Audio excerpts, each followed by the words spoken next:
Welcome to Biscuit 10 RPG, everybody. We're here with City of Illumination. Before we get started, just a quick reminder that next month will probably mostly be no gaming because I'll be busy at conventions for the last 3 weeks of it. So we're going to play the entire month of April by ear. Hopefully, we'll have at least one set of games before we go into the convention season. Just a quick reminder that if you do want to get your hands on a deck of Whimsical Curses, the only place to get that is by finding me at a convention.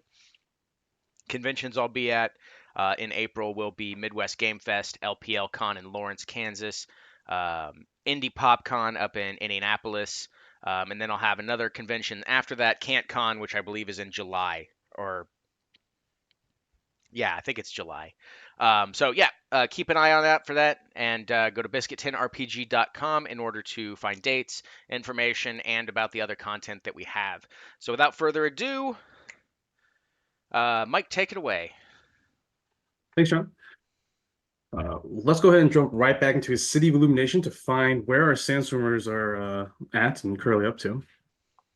After surviving a very catastrophic and climactic battle with a demigod known as the Kerberos, we find Sandstormers finally taking a short reprieve.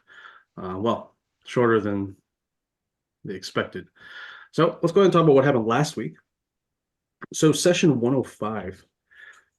Embracing the sudden clarity to slay a demigod and a relic of its creator in one fell swoop, Bismuth lifted the staff of evil power high above him as the maw of the Charybdis fell atop. Crashing with waves and serrated bone, the Krakens, Ox, and Biz were all swept up by an implosion from within with raw magic, coalescing with the primordial and divine nature of the staff and beast, and erupted into a wild magical inferno. Beneath the sea, however, a raging maelstrom of wild magic and seawater churned the depths of the area where the vault was opened, finally sending a blast of upward air, creating tidal waves. For those above, they felt the sudden surge of wild magic below and the winds of magic ceasing, and then slowly returning to the area as the skies, began to open and the storms began to dissipate. For Ox and Bismuth, their fates hung in the balance. Wild magic summoned a group of drunk Quasites lost on their journey through the plains to a sword archon from Mount Celestia who had his executioner eyes set on an incapacitated Bismuth. But before the angel could sink his blade into the incapacitated Sandswimmer, Godoli intervened and invoked Coriel's seal, which summoned a golden cage around the angel. It sat and meditated on the conflicting event. But worse, both did not break away from the essence of violence and spite from the now broken staff of Nycerelia, leading them to attack each other. In the distance, after all had been said and done, with the storm clearing and the way open, sunny, calm waters appeared, and they sighted the two Ocean Two Walker being chased by freeborn pirates, freeborn raiders, only to realize that the raiders had made a mistake, as Nurbanu and the Second Fleet were also on the horizon. Teleporting to the ship and meeting with Nurbanu, they lastly collected the largest haul to date and took the rest on the way back to Palm Brick. Traveling for 4 days, Sterling made a visit to Macerna to deliver the bulk of donations to both the city and the Church of Palor and resources for the war efforts. There, Jeffrey introduced Bismuth to several new associates that he most likely had come into contact with his new position in the guild halls. As well as definitively confirmed that the Church of Palor had would forgive, based on the donation that the party was giving them of their past transgressions and the loss of a high priest, Kamos. Returning with what he could from, or what Jeffrey could acquire in the meantime, after 4 days of traveling, sorry, I keep losing myself. After 4 days of traveling, they finally arrived on the congested sands of Palm Brick, where the fleet under Grand Admiral Bryaxis and the vanguard troops under Molshed and Elran were encamped. They decided to divide their large loot from the vaults and also give a large portion directly to the Navy, specifically to Grand Admiral Bryaxis, during their meeting.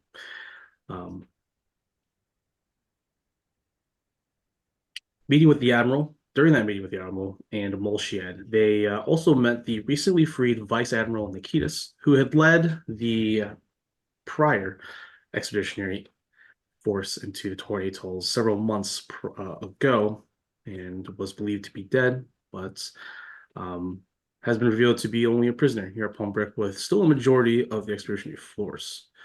Um, Nikitas bared a very powerful aura around himself. They all quickly learned that he was a paladin of some sorts and one who represented one of the most iconic deities of Anzoria, Bahamut, the platinum dragon. Learning of their new strategy, they learned that Nikitas would head down to Ocean Watch and prepare for a new fleet. They also heard that Molshad had not only defeated the Perpetual, but he had captured someone. And this someone was captured by the thought to be missing in action Suvix, the Shatter Elf of the Arbites. Managing to defeat the creature and cut him into pieces, binding them individually to a ritual circle meant to throw it all to the astral plane, Biz suggested keeping a piece of him within a demi-plane not specified of his own creation over his own knowing. Molshiad agreed and sent the rest to the astral plane as Biz summoned a demi-plane of his choosing to keep the singular piece within. Meeting with the traitor of this Hippus corpse captured by Arbai Zuvex, he gave them information in return for his life on where Yokates currently is and where Nycerelia might be, somewhere on the Isle of Zehe. Even worse, a letter from Corlox was sent for her, informing that Corlox had set out to find her friends. However, reports from many at Palm Brick believe the Freeborns have now taken that area of the southern island, and with the departure of Nirvana's fleet, it is likely that Corlock's ship and companions may have found trouble. That's where we find ourselves today. It is still early in the morning of Curon the 23rd, around 8 in the morning, as you all arrived at the Palm Brick. You're probably back on your ship on the congested waterfront, where many of the sailors and Marines are either carrying supplies or training on the sandy beach. It's only been a couple hours. It's only been a couple hours. Sorry, it's around 10 a.m. It's only been a couple hours since the meeting with Molshiad and with Xylan, the turncoat from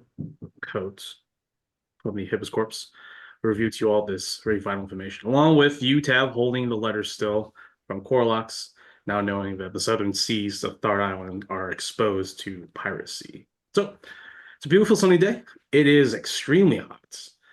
Water is running short, but thankfully Curious and some of the others have gone ashore to bargain for some water from the fleets.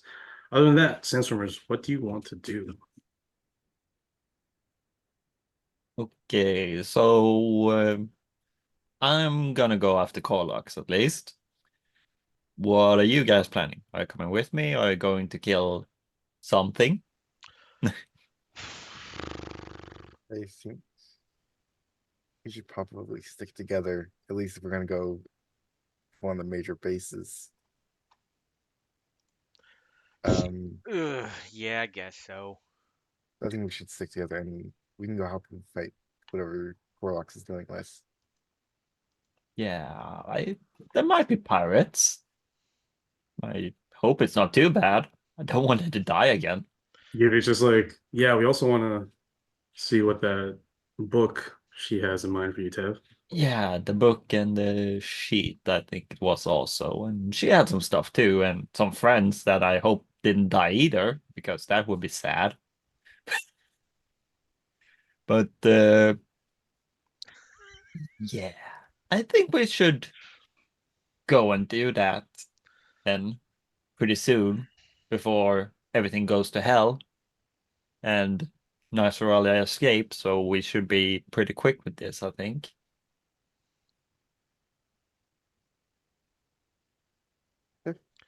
And start leaving tomorrow then, maybe. And then make our way there. Sweet. Ox is just precariously quiet. Yeah, it's weird.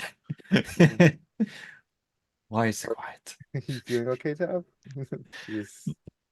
That's probably concerning for you. Yeah, it really is. I was hoping she would just that it was just she was gonna wait a little bit and they would come and then she would come find me and everything would be happy dory, but hunky dory. But no, there had to be pirates involved on the pirate isles, like always. Why did it have to be pirates? At least not snakes. That would be gross. Yep. What else with you, Ox? You usually Being interact quite quiet. here. Yes. Like, I mean, I just don't understand why none of you understand what's happening.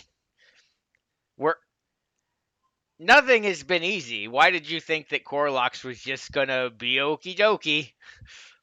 Obviously, we have to go save everybody. you can hope at least that some things would be easy. No. Like, life doesn't have to be hardship all the time. You have to You have not. Where is Tav? right Who here are in the you? middle. I'm in the middle of some You fucked up are. shit. You are way too optimistic for everything that has been going on in our lives. Well, most Not of us necessarily is a bad thing. I'm trying to be optimistic because if I'm not, and I think that Corlox is dead, yeah, there's no point in saving her. She's dead already. Oh no, What do you think will happen to me? no, I'm pretty sure she's alive. I'm just pretty sure we're Yeah. walking into yet another trap. Yeah, we always walk into trap. It's nothing new. We dealt with it. We're almost still alive. Have you ever stopped to think that maybe every person you involve in your life choices, you put them in the danger that they find themselves currently? Oh, don't start with that now. Also, you don't need to.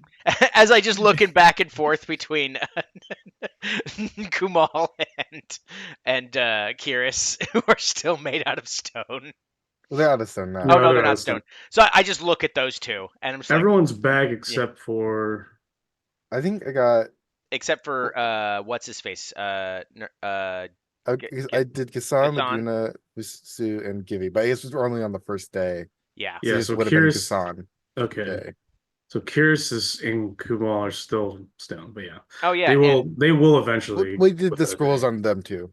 Oh, so you want to they're use out. you want to use the scrolls? Okay, so Because we Laguna want is Kiris still to dead. repair it while we're doing this. Yes. well, that's right. Well, actually, I forgot that you already did that on the way here. My bad. Yeah. Okay, everyone's back Laguna? except for and is Laguna. Back? Laguna will be back tomorrow. Mm. Yeah, you'll he's make the second on attempt. You'll list. make the attempt tomorrow. Yeah. Okay. So I don't that's like yeah. the way you put that. He's the last one. We still cast a spell. Yeah, I know. Is what I meant. He had died a lot of times, so it's like maybe there's nothing left to bring Oh, back. I need Gasan and Vosu because Vosu's died twice, right? Yeah. Okay, so Gasan's died twice, more than twice. Kumal's died twice. No, Yeah. he's only died once. And Unless you Narzan's consider died. turning to stone dying. No, technically, I No, mean, they just- I would consider it, but I'm not considering it now. I think who else died twice? The companions Laguna. besides Laguna. Although I and think he besides might be Laguna. on 3. He's on. He is 3. Like I'm Yeah. saying. This is the So and I forgot to roll for him last time. Kiris so. is his first time. Yeah, I know it's Gassan for his second time. Vosu's second time because she died twice. she died by ox, and then this time, yeah. Yeah. So And I think it's Gibby's second time as well. And Gibby's second time, and then Narzan still alive. Okay, so 3 people. Okay, I need you to roll for those 3 people. Percentile. D20. Percentile? Okay. Yeah. All right. Okay. Wusu got a 78. Okay. Very high, 98. Okay. For Laguna, 37. Okay. Oh well, not yet. Laguna's tomorrow. Okay. So you guys, unless you guys don't want to do anything today. No, I'm like, you know what? We relax, we get ready, let's get the ship set up, ship shape. I'm gonna go help Kiris before we wander into yet another trap set by pirates in the Torn Atolls. This is fantastic, everybody. Good job, good job, good job. What what happened with you between killing a demigod and today? Instead It's of like approaching with sarcasm, maybe you could approach with it seems you optimism. have criticism about what we're doing. Oh, no, Perhaps you no. could I don't think say anything we're doing those. was smart. I don't think the first things we did on our journeys into Brazeus in general were really smart. I should have stayed at camp. I should have just never left home, frankly, at this point. But we've all made choices, and here we are today. And as for what changed, moments of clarity. Just they come. Sometimes they're a little harsher than others. Go to So Lance and step forward and just say, "Why don't you just accept your failures?" I do. I do. I just am trying not to accept more. Yet you throw sarcasm and cynicism in the face instead of showing compassion for your allies. I'm still helping them. That's not I'm, the point. I'm a The bit of a point is that realist. you're forcing yourself at this point, Oh, Ox. yeah. Yes, you're forcing yourself after all the decisions that you made. I don't know why you seem to think that your decisions and the things that we do, we're all trying to repair what was broken before all this. Hmm. Ox, you're not the only one. Okay, so let's go find Coralox, our friend, and so we Hmm. can continue our mission instead of sitting here casting cynicism on each other. You And she want? walks away. I just look at the rest of them as she walks away. You really want to know why I'm acting like this? Yeah. I feel guilty for everything I've done, and it's really hard to make up for that. Yeah, I have a lot of guilt too about stuff, but I look you. I look. Ox looks Tav dead in the eye and goes, "Have you ever wild magicked a bunch of people to death?"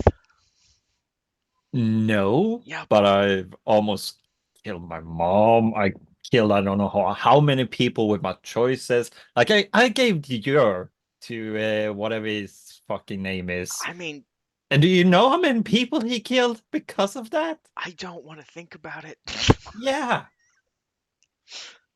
You see, I have guilt too. You're not the only one in this group that has guilt. I'm sure Bismuth has. I don't know for what, but Wow. I don't he's think pretty Biz awesome. remembers half of But the people he's killed. Actually, you know what? Now that I think about it, Bismuth, do you remember anything about when whatever you are wasn't you, but you were still you and you were trying to kill us? Do you remember anything from back then? I just need to know what kind of Um, playing field we're on if you really are better than us.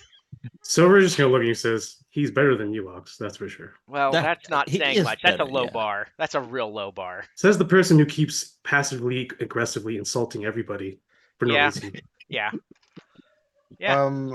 it's I don't remember much. It was I think it's if you imagine yourself in a dark room, no lights, Uh-huh. and only sometimes you can hear what's on the outside, and when you do, it's almost always screaming. Oh, that sounds a bit like Deep Hold to me. It's not fun.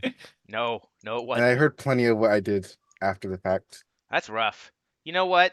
You're right. But Silver, you're right. He is better than us. That's Better than you, Ox. I didn't say us. wow. Wow. Ooh. I don't know if you're trying to have someone stay with you in the pit, like the epiphany of darkness that you're currently in, but that's not what friends are supposed to be doing. Nope. Okay, if you need help, then say it. But if not, don't bring everyone down at your level. Okay. I can't do anything to anybody else. Everyone has to make their own choices. That goes for you, and you have to live with them. I know, and I am. It's just really hard sometimes. Are you though? Because you just keep reminding everybody of your past transgressions, and you laugh at it as Yeah. if you're trying to ensure that every time you bring it up, it's not a big deal. Yeah. It's not working, It's Fox. it's It's not working. it's called maladaptive coping. Yeah, which is an issue. Yeah, I know. She shakes her head. Okay. Now that's dealt with. Yeah. Ox is definitely okay. Yeah. Probably. We'll see later. He probably gets a bit cranky on the ship. Let's just quickly get everything together so we can get out there, find Coral Ox, and get this done with. Please. And thank you. So you're Alrighty. leaving today? Are you guys leaving today? I guess we You should have can. leaving right away. We can, but How's the We're- ship looking? yeah, that's the thing I'm repair-wise? worried about. Well, he's still making repairs, so it's only the first day. So give him like another day, he'll have it pretty much almost 100%. Okay. Let's give it some time so we don't get sunk mid-trip. I mean, I don't think having a perfectly working ship is going to keep us from being sunk, but yeah. Don't you want to get Still 3 don't Ocean patch up 3 most of the Walker? holes. We do need to get 2-3-2 Walker.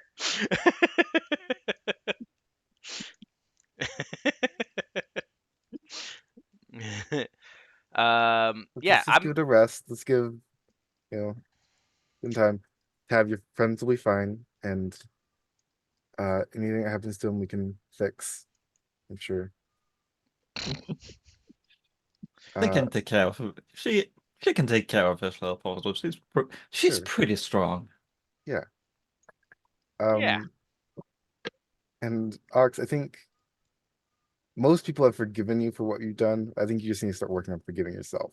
Oh, that Keep- can't be done. You keep holding it above your head, and it's really just gonna keep bringing you down. Yeah. How do you forgive yourself? Just know you'll do better in the future and try to make Oh, up I've for it. had that thought a lot of times, and then I end up making it worse. I mean, Tab's been here the whole time. She's seen every choice I've made. Oh yeah, I have. There's only so Some much other people can do for you, Ox. You gotta do it yourself.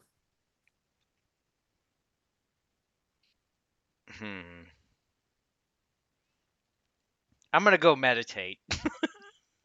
I haven't done that in a long time. Maybe that'll help. But it is pretty awesome. We killed a demigod. That's pretty awesome. And it was a It's- force for evil. That's even better. It's a good thing we did. Only time will tell. But yeah. I I'm like gonna it. go bring someone back, I think. All right. Do you need you're gonna do that tomorrow. Okay. I'll have Laguna over here with me. Yeah. Just have him ready. He's anything if he's anything, he's ready. Be ready to also maybe comfort him. I don't think he's gonna be in the best state when he comes back. Oh, he always comes back tip-top shape. Okay, Ox. I Not believe sure in about him. that. I mean, to be fair, he's better than I am. Okay, yeah. So if anybody needs me, I'm gonna do some meditating and then I'm gonna help Kiris. So see y'all later. And I just sit down where I'm at and I close my eyes. Okay, that's weird. Oh, come on. So what is everyone doing? So Ox is just meditating. Dad, what are you doing? I'm gonna help Kyrus with the ship. See if he needs any help with Okay, yeah. fixing it. Sure. And then you're gonna bring someone back. Assuming I haven't used my wish, I'm gonna use it Oh, well, I mean, you're do it. using. Well, you've been using your wish to. once a day to To then bring someone back people. So okay, you haven't probably used it today then. Yeah, so I'm probably just using it at the end of the day to bring one of them back. Okay, who? And the first one would be Gassan Okay. on my job in the ship. And then yeah, it's probably just trying to calm down and help whoever I revive. Roll for Gassan, sorry. There's 98. I read it. 98. This is the second time? I believe Yeah, so. this is the second time.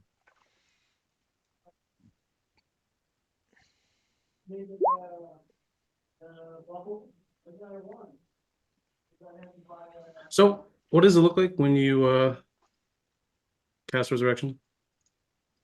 I take the whatever part of the body I have of him and cast it, and then just like kind of sprouting out from the part is just like from the inside out a body rebuilding itself, from, like the bones and then like the organs and then the muscles and then like the actual flesh and then skin. Uh, and I think he's probably like either on the deck or like probably actually in like a room below deck. 3D printed humans. Yeah, the process is typically fast, but it slows at interval or at points as the process. It starts from the ground up, and by the time it reaches the brain stem, along with the nerves that connect the brain, it sort of pauses for a moment, and eventually it does create a bodily construct, the body of Kassan, who's naked.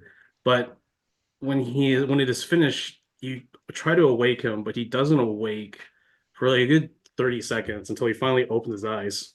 It's like he was gasping for air and drowning, which you ultimately realize that he's still in that moment of drowning in the Charybdis, being massacred. But he eventually returns and he's like, oh, oh, I'm never swimming again. Never, never swimming again. That's fair. Get me off this boat. I can do that if you want. Yeah, as long as we stay on land for like a week. I can send you to Masona if you wish. You can rest there for a bit. He stands up. He finds some tunics from his spare tunics. You can see that he's regained his composure. He's like, no, no, no, Bismuth, I'm fine, thank you. It's just, you would think that you'd be used to being, returned from life, but it's not. It's not easy. I'm gonna go get a drink. Where's George? He's above deck. Okay. He starts walking up. You see he stumbles a little bit, but he makes his way up there. I probably stay below deck and start carving one of my little wood figurines.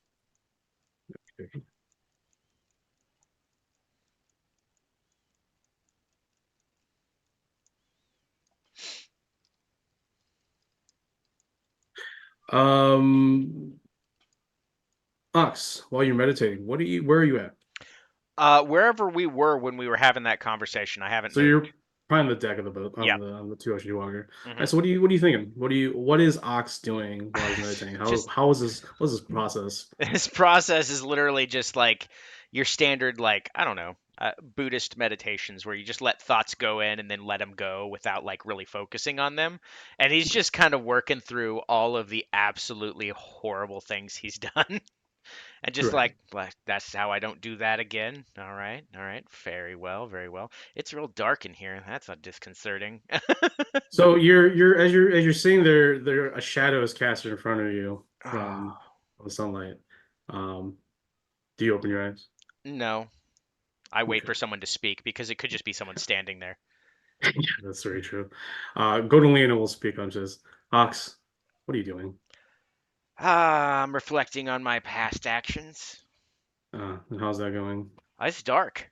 It's real dark. And that's I not just a turn of phrase. Look, I want to apologize. It's just I don't know what else that I can possibly do to help you see you through this. You're giving me and everyone on the crew very little options in trying to help you and see you through this.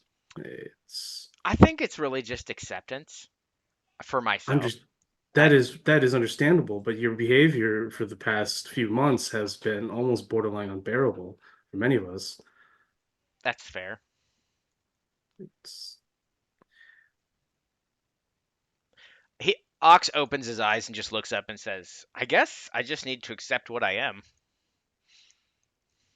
I mean, acceptance is only the first step. It's in my experience, it's what you do afterwards, and I don't know if you know what you're going to do afterwards. I sense the confliction of the deal you've made with me and through Coriel, I understand its terms are not as agreeable. Oh, no, that's not the problem. Then what are you looking for in the end, then, Ox? I don't know. Besides defeating the evil that we've all sort of stumbled upon. Well, I know you talked about going home, but I see that has sort of gone from your conversations as of late. But more fact is, well, it's going to be a long time before I could even go home anyway. What with the deal I brokered, or you brokered on my behalf, I'm not really sure. But yeah, so I've got penitence to make, which could take forever. And then maybe after that, I can get rid of this blasted mark and go home like I said, and just live there. the deal wasn't made out of happenstance. I thought that maybe there would be an answer on the City of Illumination that could expedite your return home. Hmm. That is for sure. And I'm not lying to saying that I'm still here to help you do that. But I feel like you're really just trying to push everyone out so that when you do something bad again, it's not as terrible feeling. You know that there are going to be more casualties up ahead. I mean, I just saw Gassan and he looks terrible. And as a person who's lived this long knows that coming back from death is not an easy ordeal. Part of you goes missing, lost out in the plains. Should I? Should I? Maybe that's why. Should I? Should I let Laguna rest? She looks at you seriously because everyone, I think you can tell that everyone knows that you do care for your companions. You care for people. You Yeah. really do. You care in your own way. Yeah. And everyone so far who has accompanied you on this journey understands that at least. Hmm. There's no cold cruelty from you. It's maybe what Gorlin says, by happenstance you stumbled upon evil. Hmm. But Gorlina, in her eyes, she sees that, and you probably for the first time seeing it's like maybe I do need to, in order to forgive myself, I need to let go Hmm. of not just things that I've done, but the people that are with me. Hmm. And maybe that's what's holding me back is that all these people that are death, they're dragging me down. It's not a bad thing, but I I continue to let them drag me down. Hmm. And she says, she opens her mouth for a moment as if she's about to say something probably cynical and satirical towards you, but then And I'm like, she cuts that's where I herself. get it. She bites her, yeah, she bites her lip. She bites her lip and she looks at you with actually compassionate eyes for once. She's been pretty stern since Mercerna's downfall. Well, Sorry to disappoint you, Mom. yeah. But she kneels down and she actually just puts a hand on your shoulder and says, I think that's a good, honest first step, Box.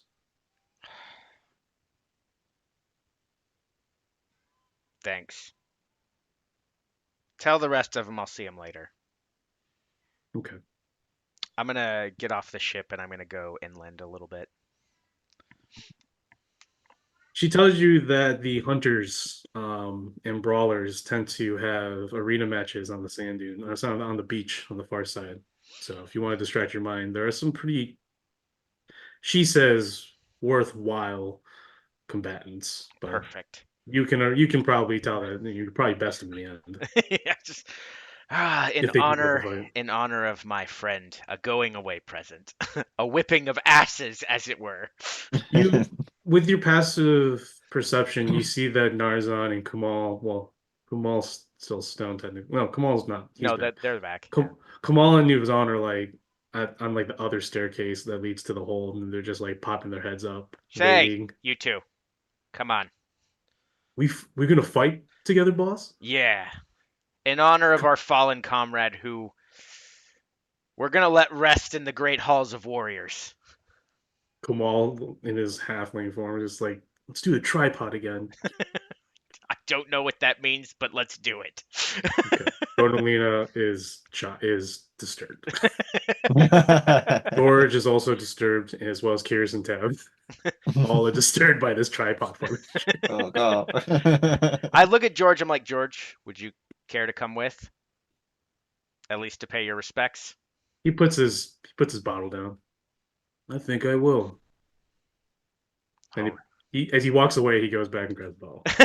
I figured as much. Don't you dare Mm. cheat yourself. Mm. I'm gonna be mean till the day I die. Hell yeah. Again. Wait, no, he hasn't died. He's never died. Okay. Just trying to remember who's died yet. He's the only human who has just been like, nope, not You gonna gotta start die. getting tallies on these guys. Hey, let's get tattoos. Let's get our Number of deaths on there. tattoos. What do these mean? It represents the amount of years we've been together. We have known you for like 8 years, and there's only 3 on here. Oh, How come the last strike is black? I was dead at the time. I don't know. I don't remember. I don't remember making this deal. I don't remember that tattoo. Okay. So you go over there. You actually meet 2 half giants and a Goliath. The Goliath's a little bit shorter than these half giants. These half giants are actually like half giants. Mhm. The 2 of them put on a good match against you, so it's 2-on-1, and everyone's sort of cheering and stuff like that. Mhm. Kumal, George, and Narzan both take on the other smaller Goliath, who was actually um, very reliable in his own right. The match draws many, including Molshad and some of the Arbites who throw gold for betting. Yay. Obviously, they're trying to bet against you. Yeah. And you can see that Molshad and some of them are just like, so like you get like they get pushed. It's like one of those like human rings, so like Yeah. people get like push people back into the fight. Mhm. Although like so one of the guys gets pushed, one of the half giants, and Albo will grab him and say, "Hey, buddy, you need this," and Molshad will just pour like a little vial in his mouth. He's like, "Get back in there," and you're just like, "All right, I don't even care if you're cheating. Like, let's go." Let's go. Every time they cheat, I use smite. Yeah, no, and like even though you can you can pummel them to a certain degree, and Mhm. it's like very visceral, but like they're half giants, so Yeah, you yeah. take it very nonchalantly. It's only until Paladin, or not, sorry, he's a Paladin. Vice Admiral Nikitas breaks up the arena as it starts becoming to a brawl as Yeah. other people, because people have been watching this for like an hour now, and Uh-huh. they're drunk. You know, it's like many of them it's their free day, and they're just causing fights. And Nikitas steps in. As soon as he steps in, his aura of tranquility pretty much softens and calms the majority of the crowd. There are some like yourself and your followers who are raging, who have to sort of get pushed back. There's no disturbance between you and Nikitas, but eventually your rage is just like, "Ah, okay, fine, Fine. fine. I'm not that angry anymore." But eventually, though, I mean, you come out in pocket with 250 gold, so I mean, Woo! it works. For you, Tav, you and Curious finish the ship relatively fast. Yay. And you are obviously a little bit more probably determined with Coralox being on your minds. But I think everyone on the crew especially feels there's a slight jump to everyone's step the following morning when you all wake up. As not only not just because, well, it's weird since you have to go and find Coralox, which is very worrisome, but there's an extra kick in your step this morning with everyone else because you guys all feel like you're on an actual winning path. Like you take down Demigod, and now you really do firmly believe that Yulk Hates is on an island not too far away from here, and the chance that you can also take down some of the remaining priests Mhm. of Nystralia is a huge win for not just the fleet but for you as the Sandswimmers. So I think many of you who are not part of Tav's cadre are obviously still worried about Coralox, but are just like, once we get Coralox, you know, we're just another step closer to finishing all this. Mhm. And it's really light in the mood. It's really light in the mood. Morale's pretty high. The stories of the Sandstormers defeating a ocean monster the size of a continent, many of them are emblemished by the people spreading these rumors. And the people who spread these rumors is Steven. Yeah, buddy. I think Tav, you wake up this morning, you can't find Steven, and Our hype man. I think Lorenzo just says Steven left early this morning, said he was on a whisper campaign or something. And Oh, that many of you don't really, yeah, you're at first you're like, what is and it's only like literally right off the deck of your boat on the ports or on one of the you're at the harbor, the makeshift harbor. You can already hear many of the sailors like retelling the epic tale of the sandstormers fighting the ocean lord or something like that. Tidal waves as big as mountains, mouths as big as continents. And this is how insane legends are born. And at the end, the war forged and the blue orc touched fingers and blew it up. It's like, wait, what? That Steven You is hear, always yeah, the you favorite.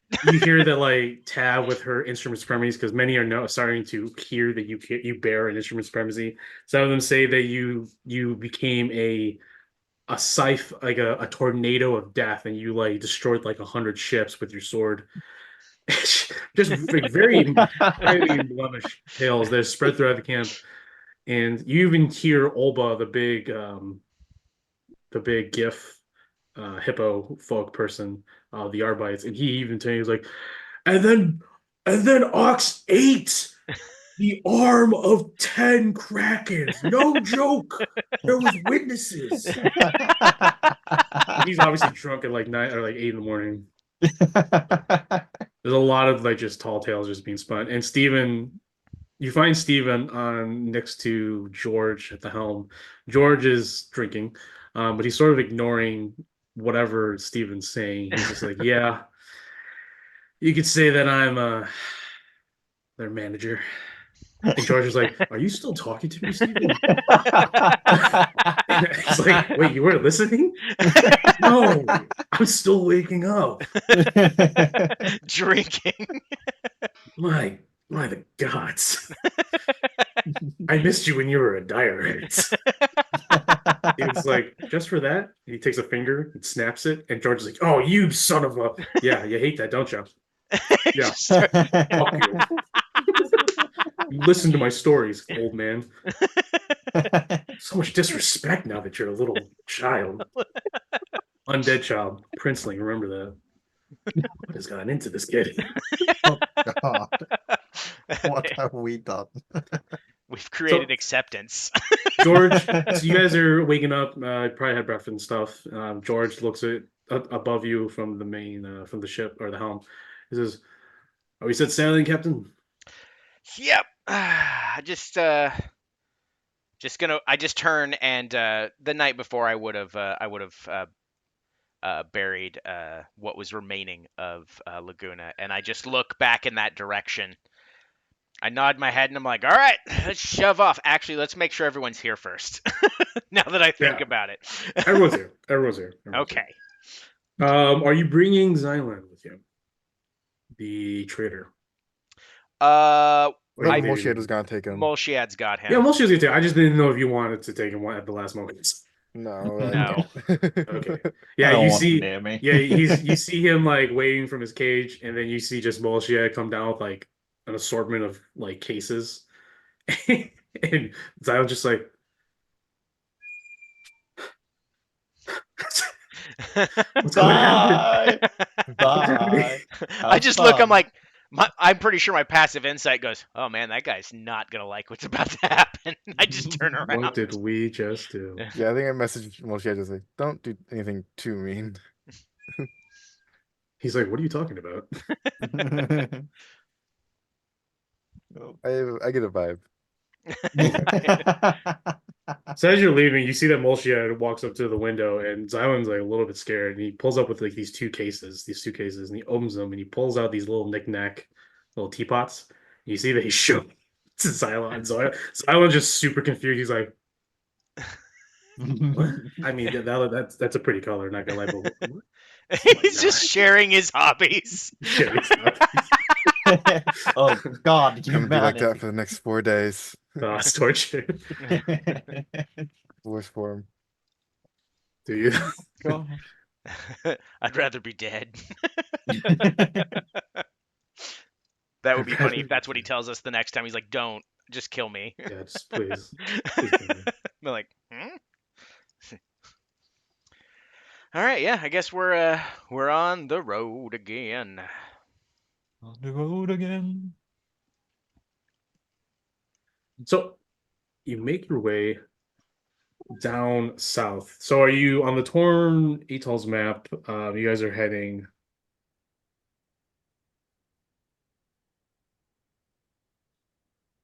You guys are heading south. Are you taking the Far Eastern route? Let me see Let me the see. map. 20. I'm gonna put where you guys would be by the end of the day. All right. It'd be little yellow markers. You'll see them. So I'll go ahead and refresh that. No, Map should be done. We're at the end of Thard Island right now, right? No, it's gonna take you about 5 days. I mean, if the winds are good, which the winds are good, it could take you around 3 days. And with George at the helm, it should probably take you 3 days since the storms have cleared from the tornadoes. You have calm waters for the most part. So I would say around 3 days you'll get to the very tip, the very bottom part. Okay. Yeah, that's after 3 days though. Yeah. Looking for the maps. The Tornatals. Tornatals. The There we go. tornadoes. Tontons. Torntanals. What's this? Is this us? Yeah, there we go. The two ocean. It's never gonna be not funny.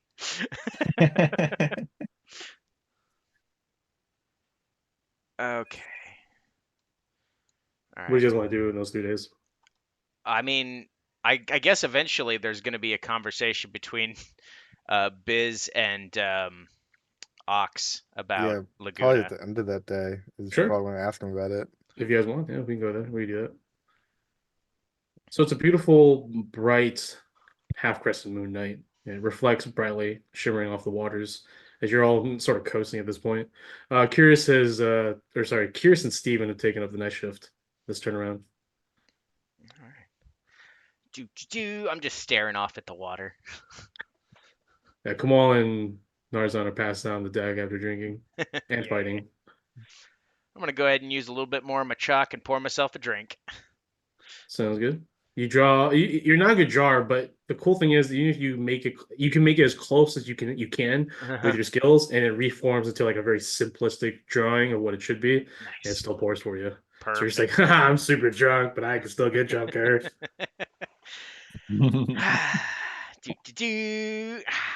Probably come on deck and stand next to him. Oh, hey, Biz. How are you doing? Fine. I am ready to bring Laguna back via his body. I imagine you're the one keeping it. I was, yeah. But it's time to let go. Every You're time he came back, he willingly walked into the fire for me, and I think he's done that enough. The same for my friends over there and George, who's probably either at the helm or passed out as well. If they choose to continue this journey and choose to go on missions, I'm not going to keep making them follow me on my haphazard path. so you don't want to bring him back. I have already buried him and celebrated in his honor the life that he lived. Um. Hmm. I wasn't expecting that. Uh. You sure? Yep.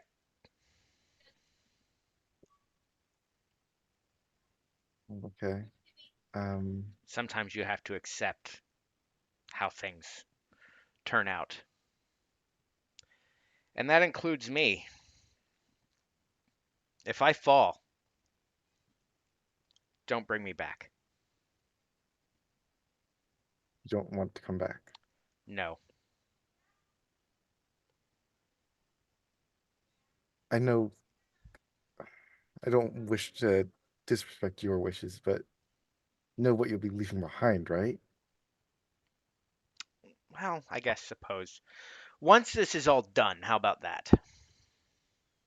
But even then, Ox, Mhm. it's So, you haven't been here long, and I don't know if you can remember anything that Sterling knew.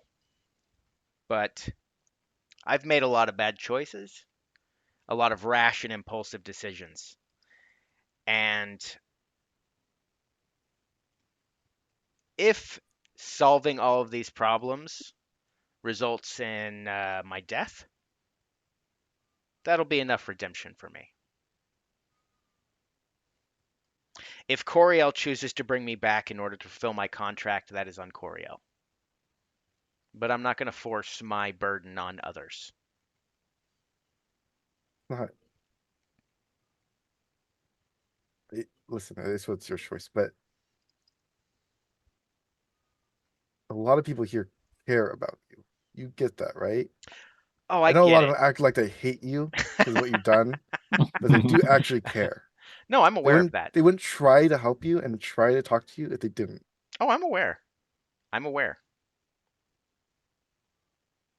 I know that they And you, care, but unfortunately, I've learned that sometimes you have to let go. And I think every time I've come back, I've slowly made things worse. Now, I'm still trying to do better. And I will continue to try to come back if possible until we finish all of this and we get Godolina where she's supposed to go and she can fulfill her end of whatever deal she has. But after that, I'm not needed in this world.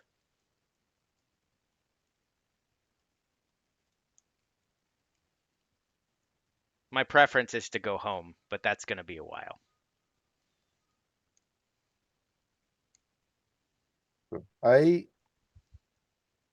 what I do in my power, I do not have the ability to force someone to come back. They can only do it by their own will. Oh, like I said, as long as this is still ongoing, I'll come back every time. But once this is done, just know that the answer will be no. That's your choice. Yep. Anyway, good chat. Sure. Good night. Yeah. Reach into my bag and pull out a bottle of wine. Want to split it? Absolutely. And he probably pours a little bit. I just hold out my beer stein. It just mixes with what's already in there. I'm like, perfect. Oh, it's so disgusting. Well, he's already Oh. drunk. It's not like he tastes Oh, it. that's true. Oh god. But yeah, I forgot to tell you guys, but Jeffrey wants to meet with you next time I teleport to him. Oh, cool. He misses you, I think. Well, we miss him too, but we've only been gone for like what, 2 weeks? I think he's worried, Ox. I don't know why he's worried about us. You guys die pretty often. I mean, Yeah, I think he wants to make sure you're okay. I oh, don't think my affirmations are enough. all right. You want to do that tomorrow? Sure, I don't mind. Sweet. I I just guess in get that back case, I in better on. get some sleep. I just fall over on the deck. Jeez. I guess I just sit there drinking the rest of the I wine. will say there's along the rails there's like rope, and just like in like the old Victorian times, you could pay like a penny to lean on a rope Mhm. and hang over. I think that's where the term hangover came from. So like you just all right, go to sleep now, and you just lean against the rail and then fall, and your arm just dangles on the rope. Which Yeah, just leaning against it. Yep. yeah. Night, night.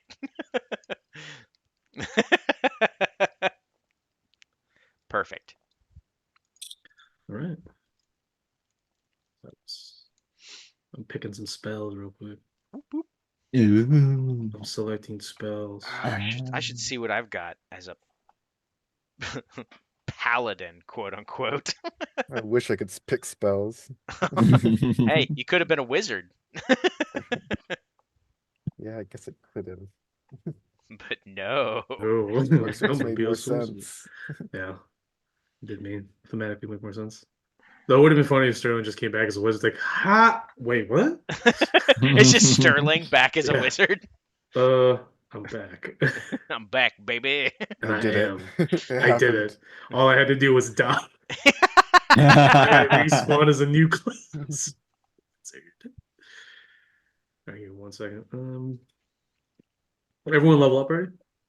Yeah. Everyone level up to Yeah, like 18? level Okay, 18. cool. Sounds good. Nope. Taking some spells. Taking That. some spells. Look at the spell. That sounds okay. 5 traps, healing Holy crap. spirits. All right. Mm, I have okay. access to remove curse. Nice. So beast. Okay. I don't have to slap you anymore. I can slap myself. It's the only way I know how to cast it. Okay. So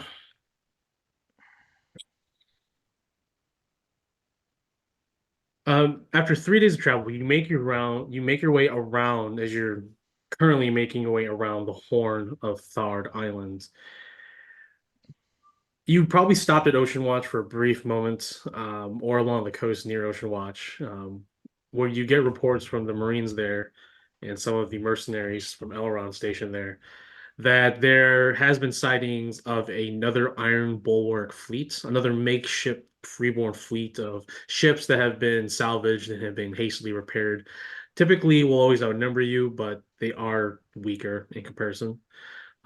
They say that they saw them about 2 or 3 days ago, and or they saw them on the horizon 2 or 3 days ago. But there have been sightings of small raiders and corvettes far out south. Um, when you inquire about Corlox, they say that Corlox took a boat from here with some of the Ronin from Elrond's group to set sail to the Horn, but that was about 8 days ago, or 5 days, 6 days ago. And she had never returned with the 4 mercenaries that accompany her. Um, she did tell them to tell you that information. If she was gone, probably look out there. So be careful, pirates. Because Nurbanu has left to go and secure the other islands, that's left the south vulnerable. Hopefully, in time, Nikitas will have a fleet sent to him to support, so they can guard Thard Island more effectively. But for right now, you are on your own on the 202 Walker. So George sort of goes around with Kyrus, especially to everyone, to sort of re-educate them on naval warfare. Yeah.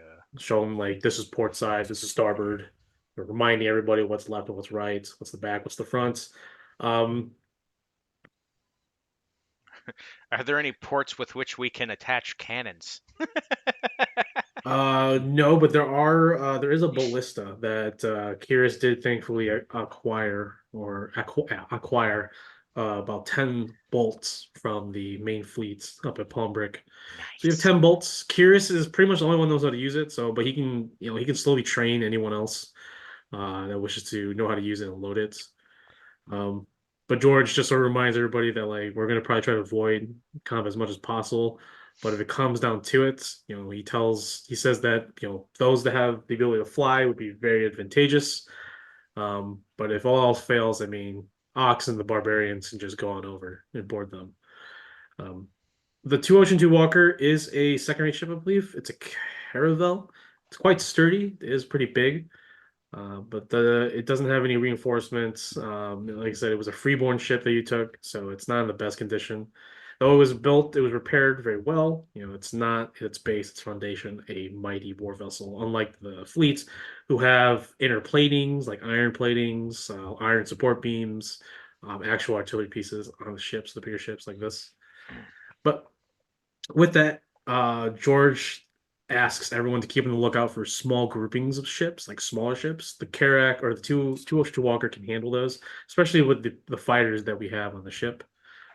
There's pretty much no one who could pretty beat us in combat unless it's like someone noteworthy, I should say. But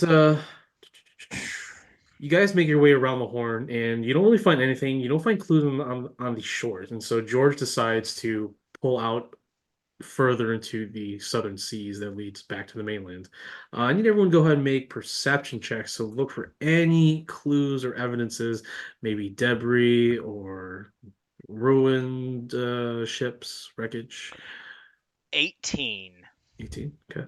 9. 17. 18. So it is around midday, around 3 or 4 o'clock, or no, 2 o'clock in the afternoon. Clear skies. The sun is bearing down on all of you as you're all sweating, looking around, trying to find some sort of shade on the ship or on a state within the ship. Ox and Biz, you both see on either side what looks like to be floating debris from a ship Huh. on either side. You point out to everyone and George goes to the nearest one, which is on the starboard side. As you make your way, everyone finally sees that it definitely is debris from what looks to be a small Corvette, maybe the one described by the guards or the mercenaries at Ocean Watch. But as you sail further, you notice that you're a good 10 miles out from Thard Island, and the currents are taking these farther out into the middle of the ocean. So George continues to head further out in the direction of the mainland, where you actually find a Corvette scuttled on what looks like to be a large reef out in the middle of the ocean. The prow of the ship, the front of the ship, is sticking upwards, and you don't see the other half, the back end, where the prow or where the end is. It's probably underneath the waters. There is a large central staff sticking out. But you can tell that the ship was definitely scuttled. There's no damages on the sides as you near closer with the two Ocean Walker, and George or Kyrus drops the anchor and recommends that we go sail and check out, take some rowboats. Yeah. There's no one around for miles. You can clearly see all around you. I mean, besides like maybe some sharks and dolphins out in the distance, but there are no ships of any sort. You don't even see Thard Island, or you don't even see Thard Island this far out in sea. Ox hesitates. Sharks. Yeah, I would. Yeah, well, that's true. Gassan's just like, I'm going to stay on the ship this time. I get on the boat. Okay. So Kyrus is going to go in one boat by himself because he's big. Then he'll drop another boat. You only have 2 rowboats on the 2 Ocean Walker. All right. Each of the rowboats hold 4 people. So Kyrus is going to take a majority of one, and then so you're going. Who else is going? I'm going. Tab, you're going, and then the other 2. Yeah, me and Ox, if we fit. Okay. Yeah. No, you need 4 people on one of the rowboats. Fine. And then, do we want to bring someone else on this one? Hmm. Let's bring Steven. All right. Steven. I look at Steven, I'm like, Steven. And then I look at Tab, I'm like, actually, all of you. I've got the name for our 3rd vessel whenever we acquire one. What is that? Ocean Walker. Anzoria Drift. Boy. Oh, real quick, Nobel was going to join you, but she decided to stay back at Palm Brick for the moment as she needs to. We need to yeah, there'll be time. She needs to reconvene with her her order, especially with the loss of 3 of her Helvesker escorts. Deal with that real quick and find new orders or information. But she promises she would return because she obviously needs to speak. She wants to speak to you, Bismuth. She wants to help you. She believes she helps you. I don't know if you want to take that or take that how you will. But obviously, it wouldn't mind since her deity is technically, from your knowledge and for many who are scholars, is a Tidespawn or former Tidespawn. I'm not Dagny. Dagny. So yeah, she's not on the ship. So who you taking? Sorry. Steven. Steven Steven. and S3. Steven, that's Awesome, yeah. Steven. Yep, the original DOG. Steven jumps on board, and Godolina will also fly with you, holding Steven. Oh, hell, I could just. I mean, I weigh a lot, so I'm just going to grab my carpet and I'll fly along next to them. Sure. Yeah, so you and Steven, or you and Godolina will fly. The rest will be on the boat rowing. And Actually, if we're gonna do that, then Curious will get on the boat with the other two, and they'll just take one rowboat. Sweet. So Curious will row the boat himself. So you three, Tav and Biz, you row out there. Godolina and Ox, you get there first. Um, upon nearing the wreckage, you want to make perception checks, or do you want to go actually investigate around in and around the water? Like I said, the prow of the ship um, is on top of what looks like to be a reef. You can see that it's split in half, and you can clearly see now that you're closer that the other half is below the water surface. And you don't see any bodies. You see obviously a lot of crates that are sort of flowing around. But yeah, I'm you a want to perceive investigate? because investigation is not my strong suit. Okay. Gorley will go ahead and also look around as well from a distance. 17. 17. Okay. And then you two get there. What do you guys want to do as they're looking around from above? I like to investigate. Are you I'm going gonna. are you going onto the reef and like going to the ship, or are you Yeah, I'll give myself a swim speed and just start swimming around the Alright. actual scene. You take a dive? Oof. What about you two? I'm gonna investigate the one over the water. The one underwater? Over the water. Over the water. Okay, on the barrier. Yeah. Okay, so you can actually walk on top of the barrier that's sort of at the almost near the water surface. You can walk over to it. There are several like sea turtles and stuff, swimming away from you. Oh, Um, so you're making an investigation? 17 investigation. 25. 25, 17. Okay. So starting off with the perception team that was there first, you and Gordolino, Ox, the first thing you notice is that the ship definitely looks like it was split in half. But for the most part, it doesn't look like there was any signs of fighting. Like you don't see any blood or corpses anywhere. Gordolina sees that too. And Gordolina actually sees that there's other debris further on the other side of the reef that's sunken down, and she notices that there is a smaller ship that's actually sunken beneath it. She points it out to you, Ox, and you guys can go check it out real quick. Mhm. The other two are investigating the current ship. We'll start off with Biz. You go down below and you find, Biz, with your investigation, that the ship was destroyed, um, actually destroyed by what looks like to be some sort of large artillery. As you look around, you notice that there is a large bolt. The bolt is the size, actually, is the bolt that because comparing the bolt that you're using on your ship, which is a standard like naval bolt, probably around like 5 feet long, uh, 7, 8 inches in diameter, pretty hefty, pretty small, lightweight, can be shot for a lot of feet. This one is about 10 feet long and it's about like 10 inches in diameter. It is massive. And you can estimate that this one shot just through the center of the ship on the side completely cut the ship in half. You can see it impaled down below into more deeper corals down near the surface of this sort of shallow water area. Looks like you're on like an island in the middle of the ocean. Um, So you know that it was shot by a large artillery piece, so it must have been a big ship that stumbled upon this ship. And by the way, you do find at the bottom of the ship, the name of the ship matches with the ship that was taken from with Corlots. It was a Corvette.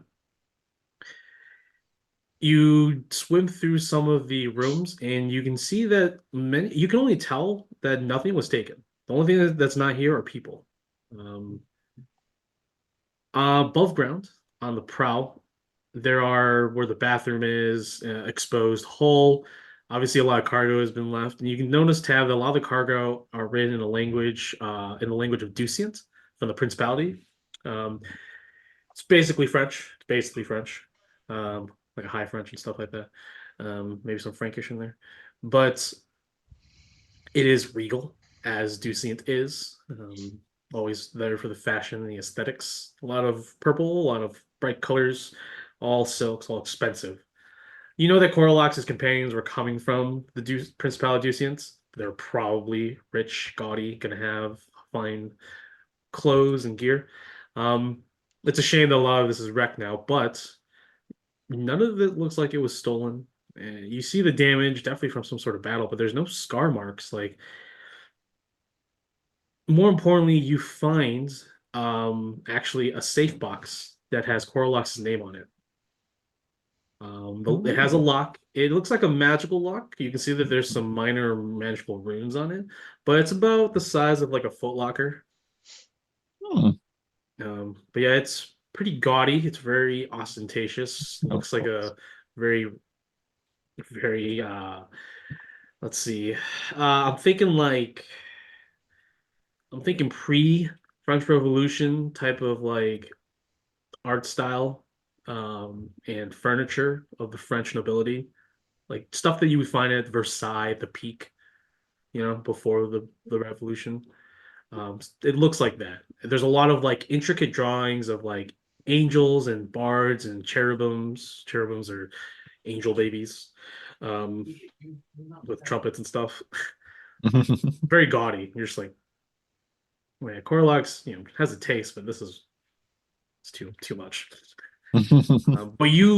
But looking at it, you actually see that it tells a story. It's a story that you've heard of in your bardic ways. You've heard of this ballad. It talks of a warrior, actually a simple man, a simple person, doesn't really describe the gender, a simple person who comes from nothing and becomes a agent of the laughing god, Itare. Not really much is known about Itare, the laughing god. Everyone thinks that Itare is an asshole. Like their agents and priesthood are a bunch of clowns and harlequins. Like very few of the uneducated don't understand. Um, but it's also a very small sect, very small religion. But apparently that's the religion that Corlock serves. So, but it tells of a story about that, and how it found this. And you actually see a small picture of this chest. Apparently, this chest holds more than what it looks like. So maybe it's like a whole bag of holding in a way. Ooh. So the story tells that what this item is through various picture panels and stuff like that. And you can see that there are actual musical compositions along the side edges of each of the pictures. So you can actually sing along. Maybe you're probably thinking this is probably how you unlock it, actually. Is you Yeah, actually get the song. Did you want to I want to try to play along or make sing a along make a performance shot? performance. Okay. Uh, Ooh, 30. 30. You recite the song very beautifully. It is you recite it pretty much a cappella. You don't even have your instrument out. You just do it a cappella. And you can see that the as you're singing each diagram or each picture square, they all move as you recite the lyrics that also describes what they're doing, what the character's doing. As you go from each picture, it eventually gets to the end where the box opens and you can see the lock just sort of unlock itself. Ooh, that's cool. Yeah, with you, yeah, you're a bard. I mean, so yeah, it unlocks and the picture go back to the default mode and the chest is open. Ooh, I open it. Look what's in. It's a trap. No, I was kidding. Fell for Laughing that. No. Screw gas. Inside is a bunch of more beautiful clothes. You can see because this chest was like halfway in the water, and you pull up onto dry coral or above the coral, and there are a bunch of beautiful clothes, beautiful dresses, some perfumes, but more importantly, there is one, two, three, five very specific, powerful magical items in here. And you do remember that Corlock said that her companions were bringing her not only a tome that she had purchased to help you, but also her actual war gear that she uses for her order. That she left because she didn't think she'd be in this kind of mess, but now she is. That's what we get for thinking. So the first thing you find is a set of cuirass, which is basically a breastplate, a front breastplate, a back breastplate, but it has some other features too. This one sort of is meant for like archers and stuff, so it's like a half breastplate on one side with a very large leather straps to one side under slung. I'm going to show you.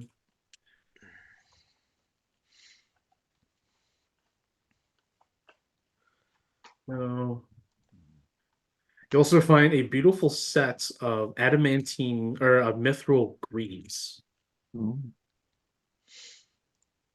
You find a harp made of some sort of alien bone. It is very otherworldly and very unsettling looking at it. Whoa. And then you find what's curled up to be like a belt. Actually, you pull it out and it actually like unfurls itself, and it's a dangling sword. I'm going to show you basically what it will look like. It's a sword belt. Oh. All right, Ivy. Yeah, buddy. Yeah, so this is obviously Corlox's stuff, but you don't find a tome. You find some like books, but they're just more ballads and stories. Probably like Corlox's like fancy like favorite books to reread from time to time. But you don't find a tome that speaks out to you. And so you're probably wondering, she probably has it on her. Yeah. I would hope so. Hopefully it's not down there in the ocean. I hope not. That would be Would you bad. like to go look? Business down there. He has specialized. Sure. So you two both sort of gather at the top, and at that same time, Codalina and Ox return flying over, who point out that they found a ship, a raider ship, that's sunken deeper below the Corvette that Corlux owned. Hmm. There's a bigger boat down there. Another one. It's, Yeah, this wasn't a pirate job. They didn't steal any items. It was just people. They're gone. that's a weird reason to. Never mind. What do you mean? No, I mean, I was thinking like, why would anyone attack people? And then I realized, oh, we exist. All right. Yeah. They probably couldn't. Well, I mean, what was here that worth stealing? Well, this? Was it just laying out? Well, No, it Corlox had wasn't. a tome, right?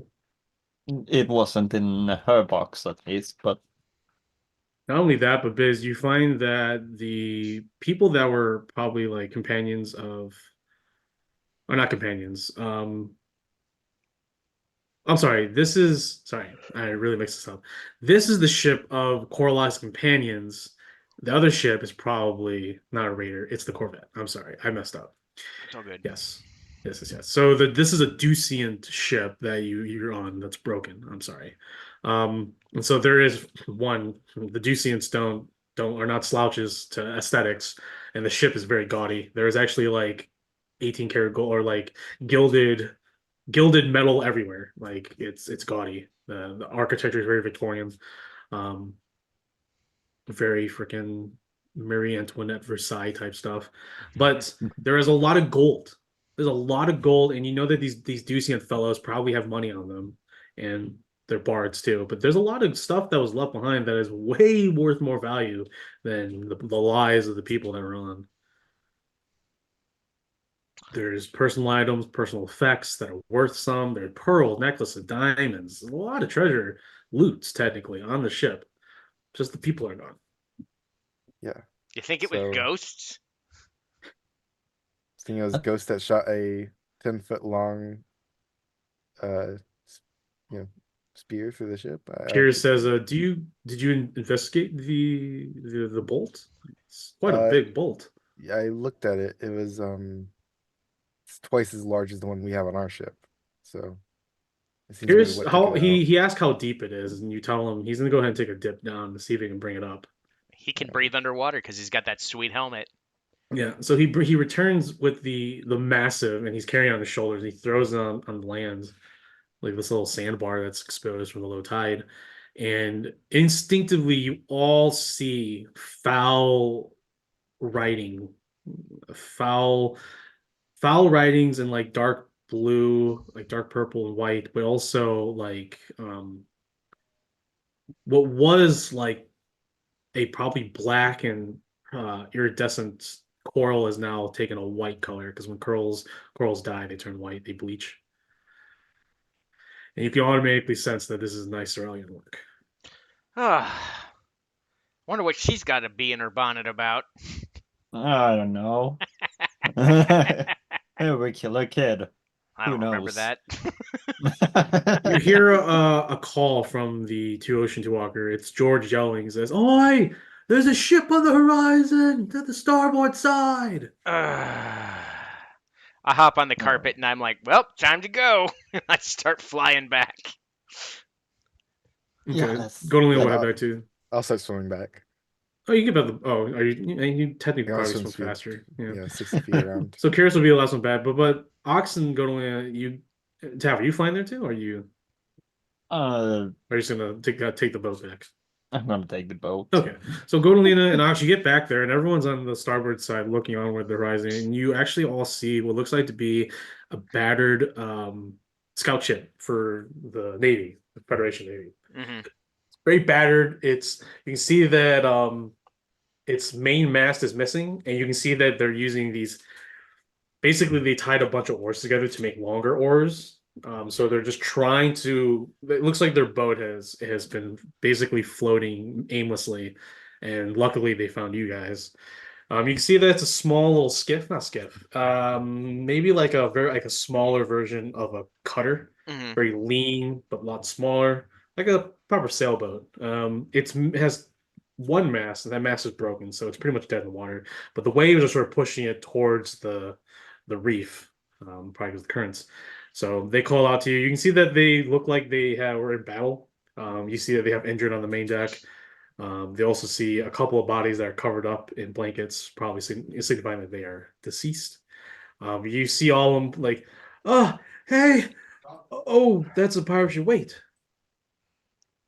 that's a blue orc. That's a blue half orc. Oi, are you the sand swimmers? Let's go save. Why? Let's go change a life, boys. Gordon is just Fire like, the cannons. Jesus Christ! George is just like, D- beep. Belay that order. We're gonna save a life, not end a life, Taff. Also, Looks like you're this- not even here. Shut up. Looks like this boat is carrying about a max of 12 people, and you can see that 4 of them are deceased, and pretty much more than half are injured. The one calling out is probably the only well-looking one there, though he's covered in blood, all over his trousers and stuff. Looks like he's probably the barber surgeon Hmm. or the physician of the boat. Hmm. As you make your way, as George pulls anchor, as soon as Kyrus gets, you and Gordolina make your way over, and Gordolina flies above. You fly, above as well. And you look down, you see that they're hurt. You can see there's blood all over the ship, and Gordolina is the first to say, "What happened?" The one who's the physician-looking one replies, we were on our way back from Macerna with medical supplies, and our escorts was hit on the way here." And he just looks around, and he's just like, "I've never seen it. I've never seen I've never seen the Freeborn's press gang from the onset. There was no hesitation. They just rammed their ship into ours and started boarding us and started taking the escort ships. They fought and destroyed 3 of their ships out south." He points out south towards the mainland of Roseas, the continents, but obviously you still can't see it because there's so much ocean. He points in that direction like, they rammed our escorts and boarded them. We also were attempted to be boarded, and they weren't even trying to kill us. They were trying to disarm us. These roadmen casted spells that halted us on our place, and they just started taking us. They took us. Many of the men offered their lives to service. They became turncoats so that they could survive, but they didn't care. They took them all, put them on their ship, and left. They didn't even want to pursue us. They already had captured 20. Uh, Usually the pirates either attack us and kill us, or they leave us alone. But it was only 2 ships. We didn't think that they would charge us like mad dogs. So, yeah, That's weird. They they're becoming reckless because they're on the ropes. Lagona's like, why are they taking people though? Sacrifice. yeah. Yes, that's what Nobel mentioned. They're going to need sacrifices. And the report from Xylon says that there are priests apparently gathering, the remnant priests Hmm. and clerics on Zehe. Well, we did destroy her staff, which is what kept her here for the most part, kept her power here. We do know that she's probably looking to get away back. If the Freeborns have turned to, instead of killing us, capturing us, this could not go well for the populace, the locals, because Yep. now they're in more of a danger. Mhm. Yeah. We But she also looks at you, Tab, says that also means that Korlap was captured, so that's good news. Yeah, she's not dead at least, Not dead at probably, least. but still. Oh, So we God. need to find Korlax then. We need to find out where they're keeping these people. Unless they're taking to Zehe, which would be unfortunate. I mean, it makes Yeah. sense. Where would I guess we need to find out what stuff is needed for a ritual this big and where they would most likely take them. I would assume a seat of power for her, if there is one that remains here. Well, we did destroy her staff, but that wasn't technically a place of power. It was just a source of power. She has to have a material temple here on the island somewhere. And that's probably where the priests in Yalkate is gathering. We should probably send I will send we should send reports as soon as we find land. I don't think I should scrying. I don't think she has scrying. We'll send report. Wait, Biz, can you send word to Nirbanu and Admiral Braxis on what we've learned that they're Uh, now kidnapping and not engaging? yeah, so I'll do that. Thank you. I'll send a message to them too, and then also send one to, I guess, Molshiad and Yes, that would be most prudent. Nobel. I'll ask Nobel about the Yes, sacrifice stuff too as you well. should. Yes, send word to Nobel and see what she has to say. I can just imagine Molshiad being upset because you interrupted his talk about his favorite teacups.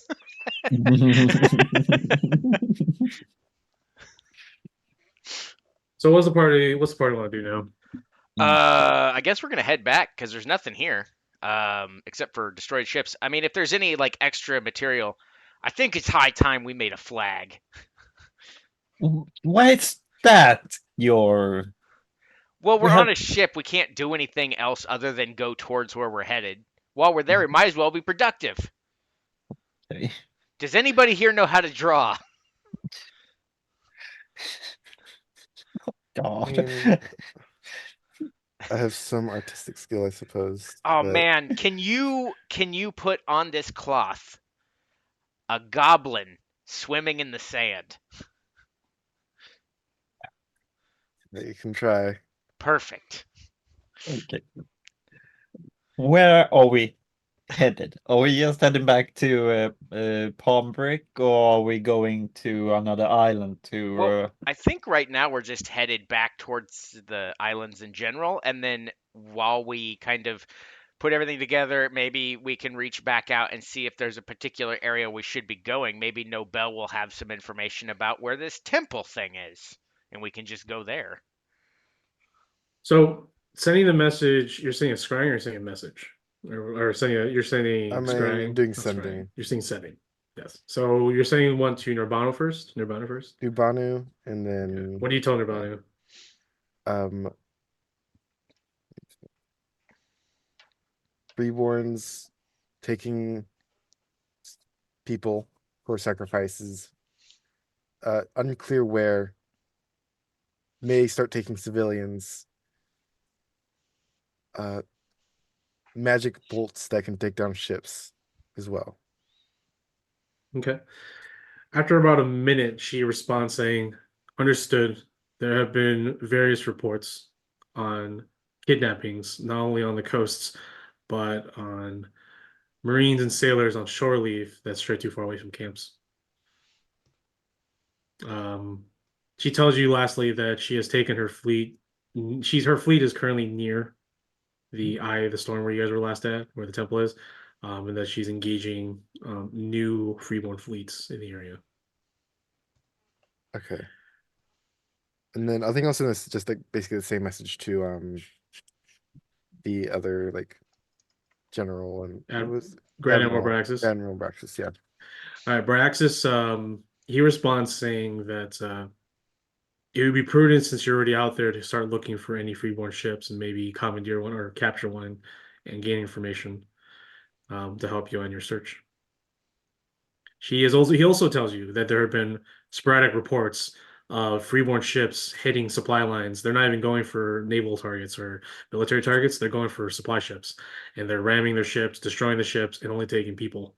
They've already lost in the past day or 2 days 4 ships, and that's about 80 people gone.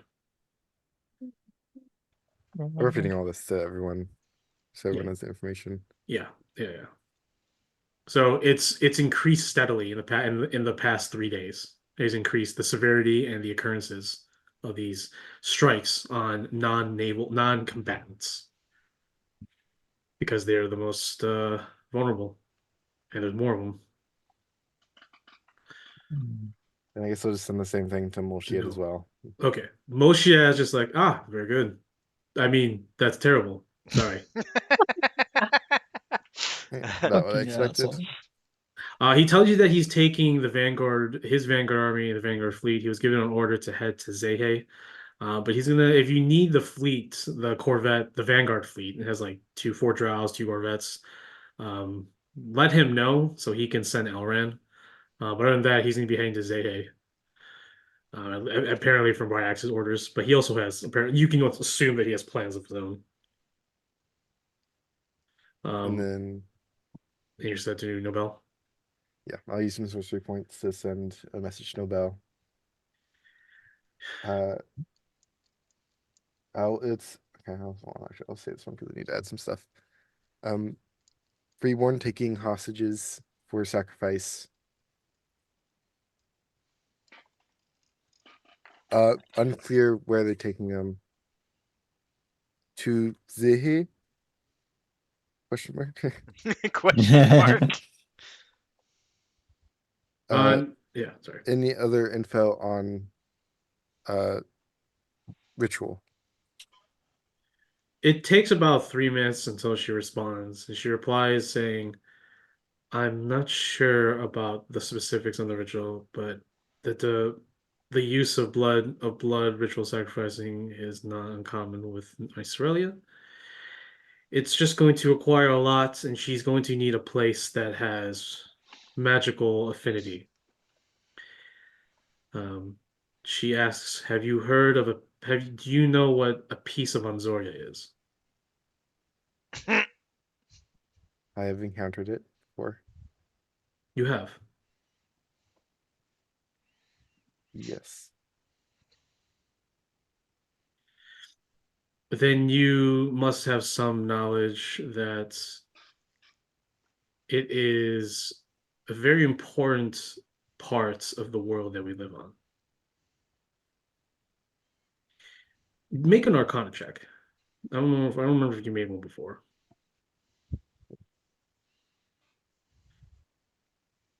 It's very good. 27. Are we on the same page with a piece of Ansoria, or you think it's something different? The Anzoria is the green stuff that is No, no. that's That's Anzor, sorry. Yeah. Okay, Anzor is something else, so isn't you it? don't know. Okay. Okay. All right, so she tells you know what a piece of Anzoria is, and you don't know. You can go ahead. Okay, so we'll go ahead and make an Arcana check, see if you may know, and maybe if Mind Rack how can help you. Okay.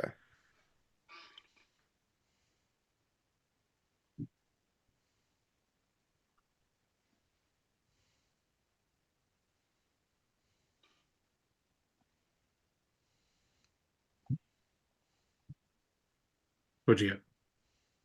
27 for my Arcana. With the help of Mind Rack, he reveals images of previous users. One of which you can't tell, but you can see that you have pale blue hands, white hair that's sort of covering one side, so maybe you're a Drow elf. But it looks like from the vision that you have, the memory that you can sort of retrieve is this Drow elf person. Well, I'll say it's a woman. You can tell by the low crop dress that you're wearing, walking down the steps of this very Lolth, very demonic looking area. You definitely feel like you're underground.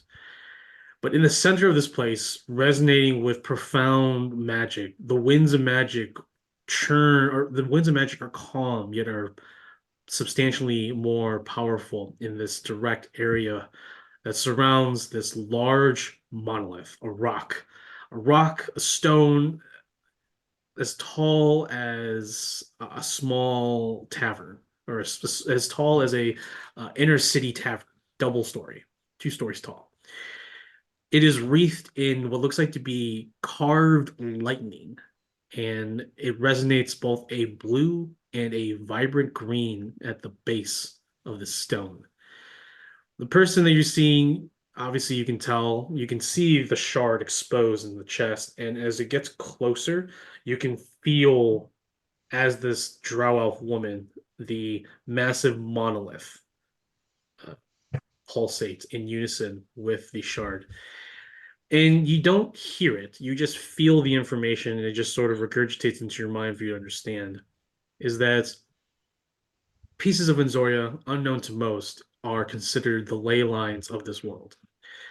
They are the hallmarks that they are the conduits and also the transmitters of the winds of magic. The winds of magic is what makes magic move. It's why there's certain areas of the world that don't have magic, and it fluctuates. Um, these pieces of Enzoria is what allows magic to flow throughout the world, and it is believed to be one of the pillars that keeps this world standing. And though they resonate magic power, it's because they channel directly the winds that flow through the world. It's safe to assume, and you've on your own knowledge as well as this is Myrak again, from what the Drow woman has read through her memories, you know that many powerful people, both good and evil, have been drawn to finding pieces of Enzoria and using the unlimited well of magic as a power source. But obviously, they use it in par with their own vile or otherworldly powers and magic to create an even greater effect. So it's basically a well of power for the most part, a source of power, a very powerful, a very large source of power, but there are many throughout the world. Typically, they're found underground. Some can be found near the surface, but typically many are found within the Underdark, buried deep, to safeguard from people using it to their own for their own devices. Hmm. Nobel believes that the Tornatals and the Dania Islands is a very. She compares it to the Shattered Isles, where magic flows wantonly at certain times throughout the year. And it's because that there are typically, for her knowledge, based on her teachings, is that these ley lines are typically clustered near each other more so in these areas. Nobel does say that the ley lines here seem calm because of the storm's end, but because the storm's end, do not think that the chaos of multiple pieces of Enzoria being within the region is going to stir up magical trouble. It will. So she thinks that it has to be in a place where it lands, but she doesn't know how to find those. She's not one of those kinds of seekers or people that look for those. It's dangerous work. Typically, there's some sort of ancient creature guarding such things, and you would know them to probably be Titan spawns or primordial guardians. Which, thinking about that now, because she doesn't think about it like you do, and she's like, "Wait, I can handle this. I can make this work for my own benefit." I don't know. It's up to you. But yeah, no, there's that knowledge too. It's like, well, it's a Titan spawn. I can deal with Titan spawns, but what kind of Titan spawns? Primordial Guardians. I never faced a real Primordial Guardian, especially an ancient one. But she says there's not just Titan spawns, or not just Titan spawns. There could be other, even more ancient evils that lurk. Not all Primordial Guardians are alive and well. Many of them have probably been killed by their own or killed by other nastier things. But she believes that the only way she can make, because it seems that she's trying to leave. If that's the case, then she's gonna need a lot of power, and she's gonna need a lot of magic, but she's also gonna need a lot of souls probably. She's an evil deity. She's gonna try to use that to bring her back to her dark realm. So that's what you guys need to start looking for now. These ley lines. But how to find those, Ley lines. you don't know. But then again, you have a couple people that may know, one of which is currently missing. Is this all transferred all to us? Yeah. He's sort of like having a conversation with both of you. Okay. With her and you I guys. just go. Yeah. It's unlikely. Hey, Sword, you know anything about these? The sword, it speaks to you through combat, and the darkness that you also have coalesces with it, and it's sort of just like another layer to your darkness. It's a comfort, it's a buffer to the outside world. It it hums to you. It doesn't speak to you, but it doesn't. Let me see. Are you actually talking to it? Yeah. Normally, I just let it do its thing because it's gleeful when I'm fighting, but I'm like, I haven't really talked to it. Figure I might as well ask something.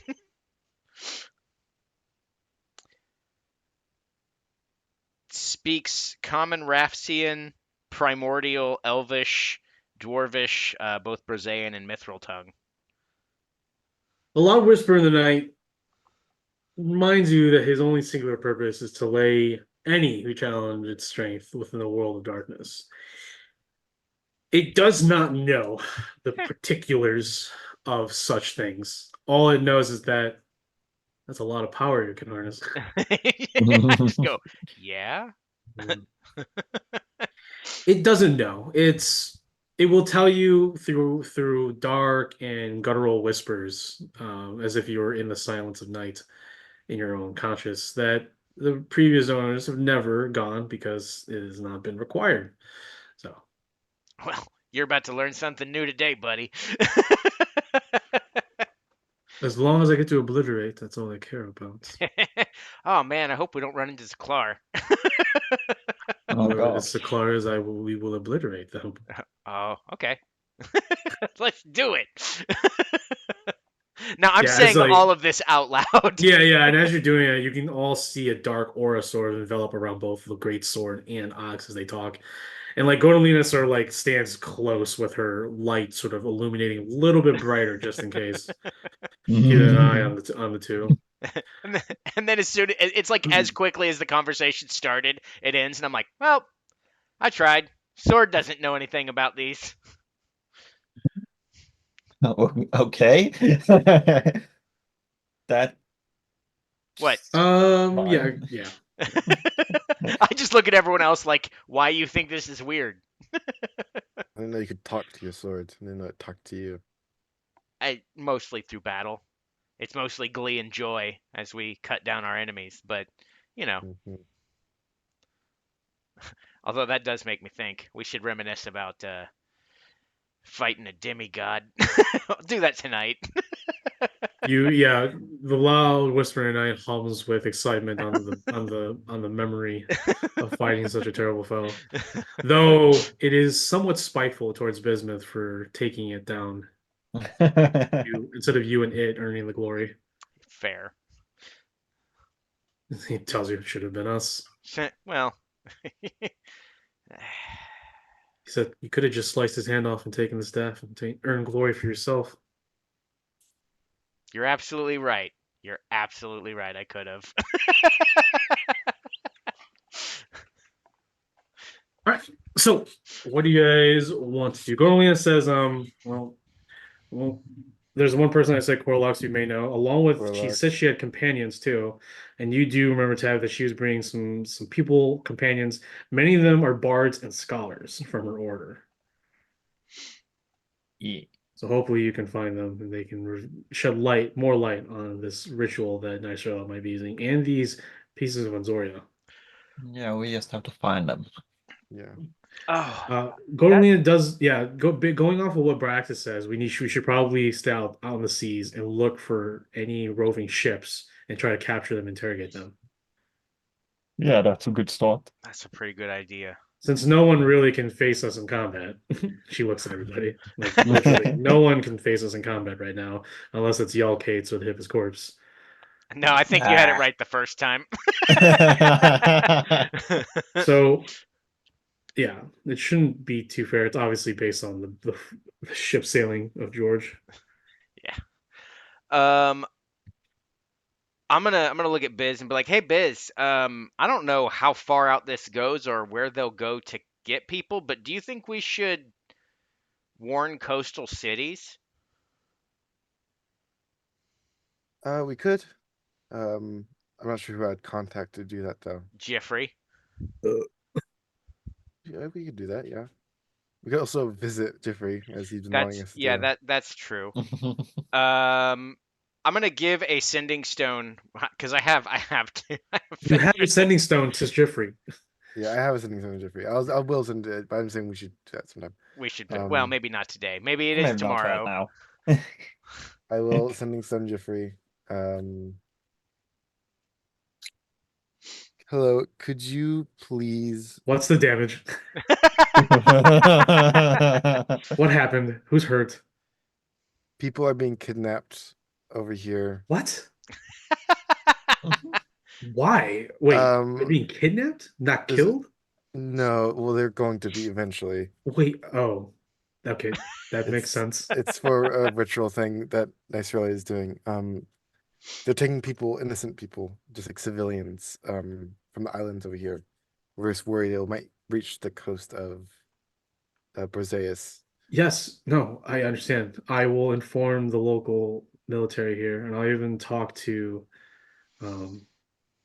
the new Aga who has arrived, or I'll even talk to the new Aga as well and speak with them on That'd be securing the coast. Thank you for informing us. Do you know why they're kidnapping people all of a sudden? I mean, they were press gang back then before, but they're just openly just kidnapping people now. They are trying to finalize the bringing back of Nice Relia. They want to do it once and for all, and they're trying to do a ritual which will require a lot of blood to be spilled. Oh, okay. Tell him why. Tell him why. We killed a demigod. There we go. It was her son, I got that. So and they also we killed it with her staff that really like tethered her here. okay. So Ox wanted me to tell you that. I'm not Okay, sure why. okay. Ox, you there? Yeah. Hey. How come you don't call? Where's Tev? I'm Oh. right here How come you guys don't call? How come it's bismuth? because we don't have any way to call you right now. Yeah, he's Oh. got a sending stone and the ability to send messages. So like none of us have that.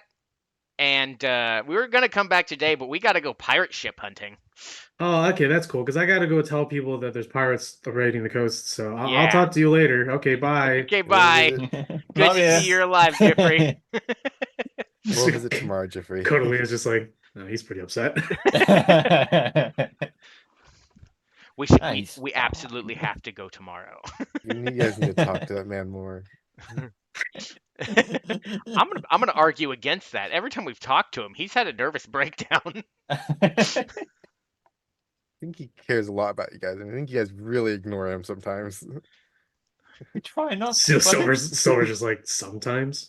it's like we Ignored try us the not. whole time. We Even try Codally not- has to clear it. I was like, we try not I turned to ignore go to him, Lena but, like, you getting sick? I think I'm allergic. Pollen. We're in the So middle it's of the like, oh. ocean. Yeah, You're a so it's bad like- liar. Yeah, it's just like, oh, all the pollen around this ocean. Yeah, it's just algae. Algae does that. Even Kamal's like, I don't think that's right. Codally is like, let's spar. Like, okay. You want to Whatever. go? She's like, you don't get to use your sword this time. She's like, okay, maybe next time. He's like, ha ha ha, ha, I win.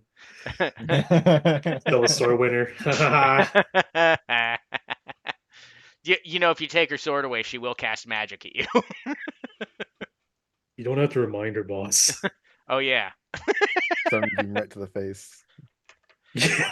Sunbeam right to the face. Boom. All right, so what are you guys doing right now? You're in the later I am. midday. Well, I guess since we're gonna be out looking, I'm gonna spend a little bit of time.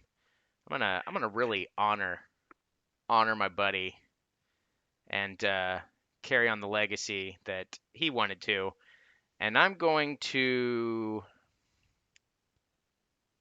take out the Crimson Tyrant, and I'm going to attempt to attune to it. Oh god. Okay. So you're going to be spending an hour to attune to that. What is everyone else doing? Mm. Well, we gotta look for pirate ships. Oh, so you guys want to just do? You want to do the mission? Yeah. Yeah. No, that's I would assume that everyone. Well, I mean, the ship. George's going to take the ship out, look for people. Your companions are be on the lookout. But what do you do? Are you guys going to Okay. focus on the mission, or? I assume we've been on the sea for like 3 days. I brought back the other two by this point. Yes. Okay. You Actually, would I'll have go. brought. You would have brought one back today too.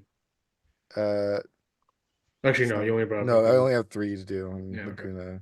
So, Yes, sir. Okay. Yeah. So, you're good to go. Mm. I guess You I just want to just keep a will. lookout. I guess I'll find Steven. Hey Steven. Yeah. What's up? I know. I don't. I think I know how it happened, but your face is you've eaten it away, right? Yeah. Sometimes I nibble on it. I love Steven. Would you like me to fix it so you actually have a face on the bottom I half? mean, you can. I tried healing, but it doesn't work. Well, I might be able to do more than healing with it. If you think so. Well, okay, hold on. You sit down. I'll try it, and we'll see how this goes. Oh God. I'm like 2 feet tall. I don't know what the point of me sitting is gonna do. Don't worry about it. It's more for much. comfort. Is this? Yeah, I'm gonna use it's probably my great idea. I probably don't need it. It's just some pirates. I'm gonna cast Wish to copy the spell Regenerate and try to regenerate his face. Okay. You're going to cast Wish to regenerate. As you cast Wish to regenerate, the spell begins to take effect, but then stops. And does nothing. Interesting. As that's not the course and reason why. The wish did not target what specifically is making him this way. The regeneration works for a moment, but then you see the skin slag down and his jaw breaks off again.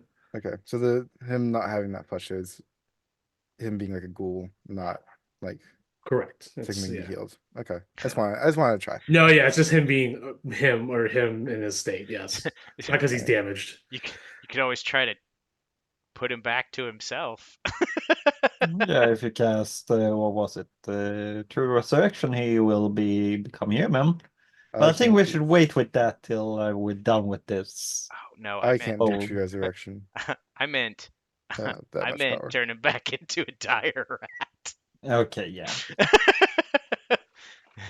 He did say he missed that. Interesting. I don't have the power to do that either, really. So either way, that's I just wanted to try. Thank you for the experiment. Yeah, but what was that again? Were you trying to like? What was that? It was weird. It was like you just Like he just did. started happening. Is that a wish? Is that what wishes look like? Somewhat. Hmm. I was using it to cast another spell. Why don't you just wish for this to be over? Like, It doesn't quite work like that. why not? Why can't you just wish that Prunus and Nicerelia are dead? Because they might do other things. They might take it to Like- a timeline where they are dead, but then also we are What does dead. that timeline? What does that mean? Okay, this is hard to What's the explain. problem? Why can't we? If you have the power, Biz, why can't you just end it All right actions now? have consequences. If I just wish for anything, it might do something else that would affect us really negatively. He If I Gotcha. said I wish Nicerelia was never in power, it might mean that none of us never existed. Well, that's strange because I feel like we're doing that right now, constantly. We are the wish we want to see in the universe. Right. Well, it would I- be me changing what happened in the past, and then it affects what happens now, which means But we're which is doing what we're that, doing which right is now. what we're But doing right now, right? but we're doing it in a much slower and much more Okay, methodical then you way. could do it in a fast and precise way, No, I right? couldn't. What's the problem? I've heard that wishes literally work 100% of the time. Uh, That's not true. I just say It's- I that remember one of the sailors at Palm Brick said that his grandmother wished that he left, and sure, lo and behold, he was press ganged the next day by the Navy. He's been in the Navy ever since. Said that the grandma wished that his son was gone. What the? Okay, that's fucked up. Just FYI. I just And- want to note. I just want to throw this out here that I 100% see how Steven hanging out with Ox has been a terrible idea. Because this is straight up old Ox thinking. Just random people, man. Like you let him go, do whatever. He talks to a lot of people, and he's learned a lot of things and a lot of different concepts of the world with no guidance whatsoever. Steven, we have used Wish that brought everyone back when the Wild Magic explosion happened. You got Oh yeah, and now I'm this. But yeah. but see, that makes no sense. I feel like you guys are just like this is just a giant joke. Like I could have come back my old way, but you guys are like, nah, let's just joke on Steven. I don't remember that. I wasn't there. That was Who a casted really- this? Who casted the spell? Corlox. Oh, I gotta find her and talk to her. He gonna didn't find do it it on purpose. That was something weird with your soul. I So think wait, that so what did Corlox say when she casted the spell? it was bring Wait, back if all. Corlox had cast Wish, why is she cast Wish now? Like again, I don't understand. It was in a book and it was a one-time use only. Oh, And And she messed we, I wouldn't say she messed She up. she messed me up. It-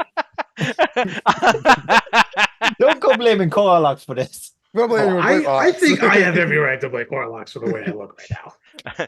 Just like don't how bring me Kumal into this. looks like I'm a busy. halfling. That was Ox's fault. Actually. Kamal's just like, I have hairy feet, like, excessively hairy feet now.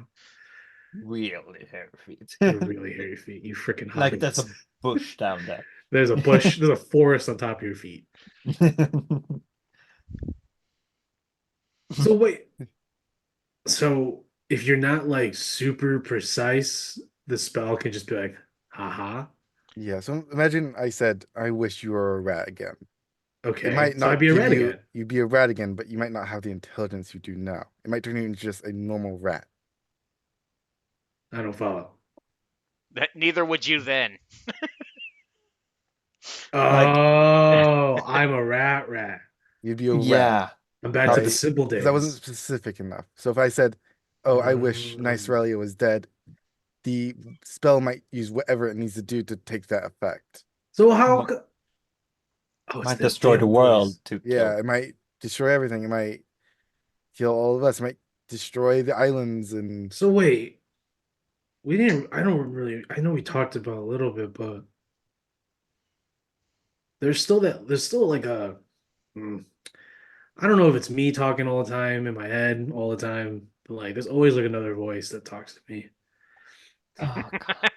Oh yeah. But Do you it's not like. But it's. I don't have conversations with it though. You know, it like when I say Confused. something dumb or I say something like out of context, I hear like an echo, and I'm like, okay, that was dumb what I just said.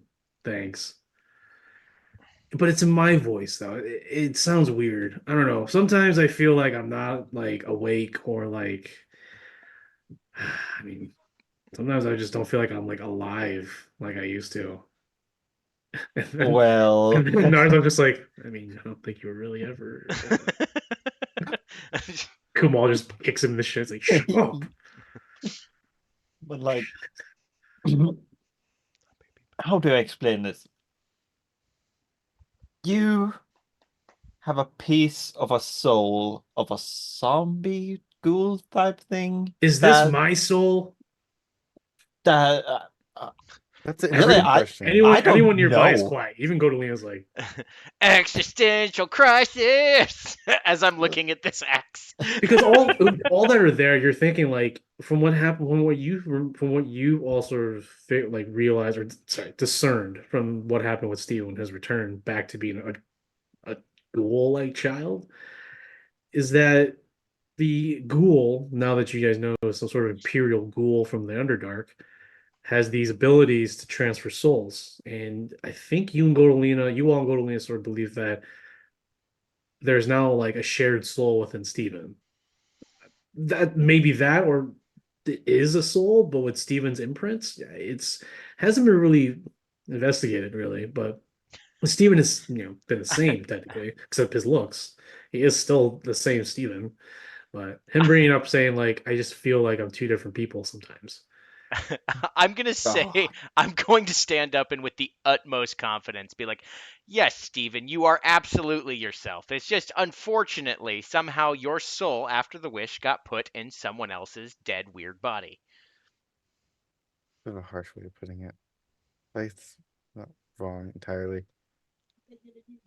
You, I believe, made some sort of deal, or you I don't were. know about that. I serve a wolf of fire, man, like this smoky Yeah. ash wolf now. Like he tells me that I'm doing just fine and I should never look back at my past. I'm going to roll religion. Because there's a part of me that's like, Dagny said something about smoky wolves one time. Oh, you already know a little bit, unless you want to look for think Oh about no, further from what no, I you don't said. remember other than what I thought of. Is that like some sort of weird wolf demon? What'd you roll? I rolled a 1. Yeah, that sounds terrible. I actually think it sounds kind of cool. Yeah. You all sort of vaguely see that he serves definitely another entity, Ashen Wolf, since his power of on fire and brimstone and smoke now. But yeah, he says that he serves that. That's what gave him new life. I mean, sweet. Maybe no, he doesn't know. He knows that it's obviously a bad deal, but there's nothing he can do. He was put into it. But the wolf treats him fairly. I mean, the wolf tells him that he's hungry. He's like, "Hey, man, I got bodies, man." Oh God. And the wolf takes it. He accepts my sacrifices that I'm making. Oh God. Okay, that sounds fine. I lean over and as quietly as I possibly can to Tav go, and this is why sometimes letting go is a good thing. But he will turn to you, Biz, and he says, though, and like this is like a more somber Steven. He's like, though it would be nice to go back to like a simpler time. As he looks at you when he says it. But then he turns around and he says, I don't know what I'm talking about. Oh, He goes out to the deck. He's like, I want to go hang out with George and tell him stories again. God, I fucked up my child. It is all my fault. I give you a big hug and I go, me too. Yeah. Me too. But here's the thing. Godolina also gives you a hug, and you can hear her whisper to herself saying, "No, it's really my fault." Okay, I don't know how, but I mean, okay. this whole thing started with her. Yeah, but still. Yeah. Think But both then things feel sorry again, when you feel- then sorry when again- you're again. feeling yeah, bombs. I'll say then again, you Oh, were the that's quite ones her who, fault. of your own volition, just stuffed fucking Healy bulbs to this rat for I no reason liked it. because you didn't know what to feed a rat, which a rat can eat almost He liked anything. it. He liked it, yeah. Yeah, that's exactly the That's reason. exactly. That's the rationale that you all hide from Steven from his true, Oh, my from baby's his eating true toothpaste. Oh, overstory. but it's fine because he likes it. If he So was given an it's opportunity to go cool. back in time to witness how it all occurred, I believe Steven would have a different mindset on all of you. Do you think we can do that? It's definitely possible. I don't know about you three doing it, but definitely other people can do it or other entities. I would definitely like to coax Biz into doing it. What, just like searching through your past. We'll That burn guy. that bridge when we get to it. Okay, let's I feel just like that was deja vu when focus you on said now. that. I feel like you said that before. We're in that bridge when we What get the there. heck? Maybe, man. Are we Hopefully it's there never. yet? Yeah, it's probably never. We never get to that bridge. We already crossed it. We just forgot about burning it. All There right. used to be a bridge here. What happened to it? I So don't know. you all are doing your own things on the ship, and probably around 5 o'clock in the afternoon, probably a few hours later, you get a disturbance yell from Gassan. No, who has a better eyesight? Vosu. Vosu on the crow's nest with Fracati. Both yell and spot what looks like to be a raider ship, small raider ship. You can see that it is leaving a scuttled merchant vessel. Looks like another supply ship heading towards Thar Island. Um, and George makes quick haste with the Ocean Walker. He even prepares the cannon, which he hides it behind the ship so they don't see it. But he rides up and he notifies everyone on the ship. So everyone on board is now aware that you guys are approaching. How do you guys want to approach this? From a distance, Vosu and Verkati spots about 8 people, 8 armed freeborns. They're all well equipped. They aren't empowered like they used to. So, like I said, they're just normal pirates again. And you don't see, well, you see, they vote. Verkati's the one that says that they spotted people being pushed into the hold. They didn't see how many, just 2 people so far, but there's probably more from the ship, the merchant ship that's over there, because the merchant ship's like a second rate, pretty big ship. There's at least probably 50 people on the ship. It's supposed to be max capacity. Hmm. You guys are about 800, you guys are about 450 feet away, making great speeds. The ship just barely saw you at the distance and is starting to rear its prow towards not Zehe Island, which is on the north of you. You can see the sort of thin sand or the island over there, but west of you, which is the island known as Sussex Islets. The Hmm. Sussex Islets. It's starting to make its way over there. Okay. How long did it take before we saw this? So it's been a few hours. Okay, cool. So like 2 hours. Sweet. So now I've got, oh man, this is a hell of a setup, everybody. During that 2 hours, I'm just gonna look at, well, during that, after I attune, I'm gonna be unattuning from the axe of the Bright Warrior, Okay. To the Tyrant, Yep. Crimson King. the Crimson Crimson Tyrant. Tyrant. So during that hour, it's by the time near the end when you finish it, and during that process of attunement, your thoughts and your convictions are challenged by this axe isn't a sentient weapon, however. It's not like the Whispering Knight, but you Right. can feel something raging within, probably some sort of artificial energy that has been imprinted with the personality probably of its creator, some Mhm. sort of former forge god, a forge king of some sort, king that was good with metalworking. When it tells you and compels you to do all these things with an authoritative sort of aura, the whisper in the night just tells it to silence it, as if it cut through the darkness behind the voice, and now it just becomes calm. And you can't help but have a little smirk on your face as you now fully grasp a subdued Crimson Tyrant, and you feel the blade lighter, and you can't help but have like a knot in your throat or chest as you sort of remember Laguna Yep. picking it up, but you are attuned to it. Woo.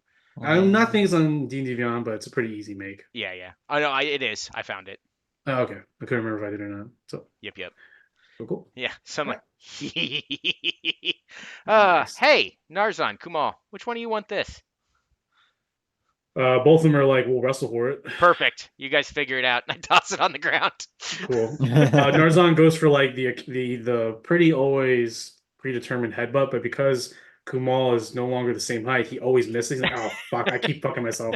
And Kumal just goes for a straight dick shot, like ball shot, He and falls reverse. over. No, he pulls him towards him and then reverse suplexes him. And he's like, Narzan's like, yep, fell for it again. And Kumal is the one that's going to get the Axe of the Bright Lord. Nice. Okay. Oh, jeez.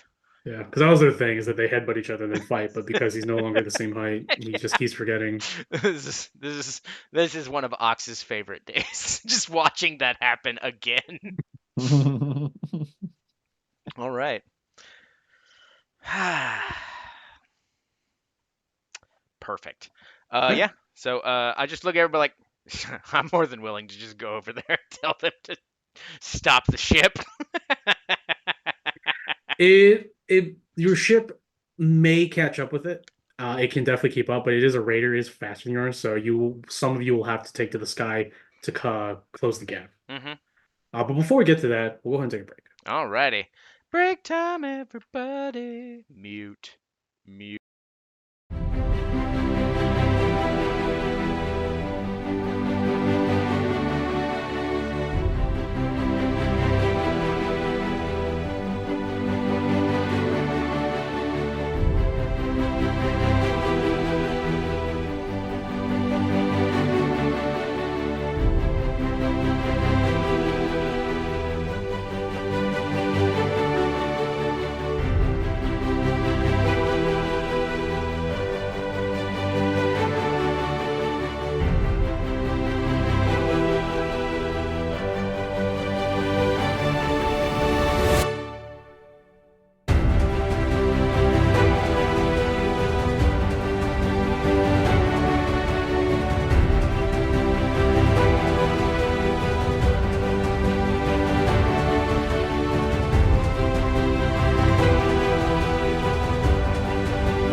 And we're back, everybody. Welcome back to Biscuit Tin RPG. We're back with City of Illumination. Mike, take it away. That's still a really cool sword. Thanks, John. Welcome back, everyone. Let's go ahead and jump right back into the City Illumination, where we find the Sandstormers aboard the Two Ocean Two Walker in pursuit of a freeborn raider, who they are looking to capture and interrogate to find information on where they're holding all these kidnapped people. So, making great speed and riding with the wind, thankfully, the Two Ocean Two Walker is cutting through the ocean at great speeds. However, the Raider is smaller and faster, but not too far away, which leads to a decision by some of the members to take flight and make their way across to slow it down. So, what are you, the Sandstormers, doing? The ship is about 400 feet away, quite a distance, but you are slowly chipping away. I got a carpet under my feet. I got an axe in one hand and another sword grafted to the other. Let's do this. Curious literally just says, all we need to do is destroy the mast. Nothing too outrageous. We don't have to even engage in combat. Oh, I can. If you want, I can. I assume they're still following me. The Troglodons. I mean, not right now. Not They now? were. The ship's a little bit faster than the Trogodons. Okay. Especially with the wind, it's like basically triple its speed. So the Trogodons are pretty far back there, but they'll be here. So eventually. Okay. Well, then I'll wait on that then. I could. I could- get within I wouldn't be 150 close to feet. destroy. I could. It's within up 480 feet. I could just send a few Eldritch blasts at the mast and try to break it. Yeah, if you want to shoot it, yeah. Do you want to do that? Yeah, I'll try to just shoot down the mast from here. Okay. Let's make some attack rolls then. Yes, stealth roll hit. So 30, 23, 33, and Jesus. a 31. Wow. to hit. Yeah, it's in quick succession. Pop, Pew, pop, pew, pop. pew. Go ahead and roll damage for the first two. That should do it, unless you roll Okay. bad. That Maybe 3. is 9 damage for the first two. Okay, roll. Well, yeah, never mind. Roll. It's only D10. I don't like to add my. I don't You assume don't add your it's charisma? psychic. Oh, Well, you're usually what I'm bad. adding to it is my D6 is psychic, which adds That's a little right. damage. That's a 15 on the extra 2. So So 25 or 20? no, it's 24 damage. Yes, I can do math. 24 damage. That will destroy the central mass. It had an HP of 18. I was like, okay, maybe destroy. Okay. Boom. It actually flies off to the side, and the ship immediately just starts slowing down. Kiris and Narzan Kumal and some of the other more built men, if Oxygen you want to as well, Uh-huh. quickly drop or tie up the sails so that you can pull up right next to the ship. They are prepared. Like I said, there are about 10 of them on the deck, including the one at the helm, which looks like to be an officer of sorts. He is wearing like what looks to be a traitor, like a deserter from the Navy. So he's wearing his old uniform, but it's all rough and dirty and it's covered in dry blood and dirt and mud. He automatically sees you three. You can see the face of death on him. He's like, it's the worst. It's the worst kind of trouble. I just look. I'm like, you just stand down. All right, just put your hands up. The 10 on the deck. Yeah, you guys are pretty much about 20 feet away from each other. The planks are being dropped by Kiris and Kumal and Narzan. Everyone else has their weapons out. The ones who have range, like Vosu, they're all aimed down sights.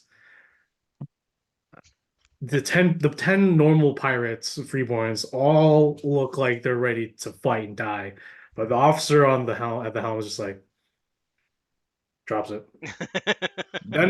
Stand down. We're not defeating the Sandstormers. So the men look up and they're just like,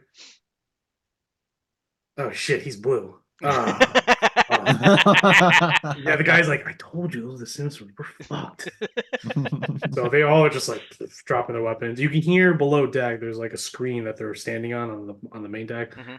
People, yelling about help, help, we're down here. Now we're coming to get you. Give us a minute. So who's going over first? Everyone has dropped their weapons. You see 10 people on the main deck, and then including the captain or officer at the helm, which is just like stares up towards that area. Yeah, I'm gonna walk over first. Gordoline's gonna fly up, and she's gonna have the celestial spell ready. Also firebolt if needed.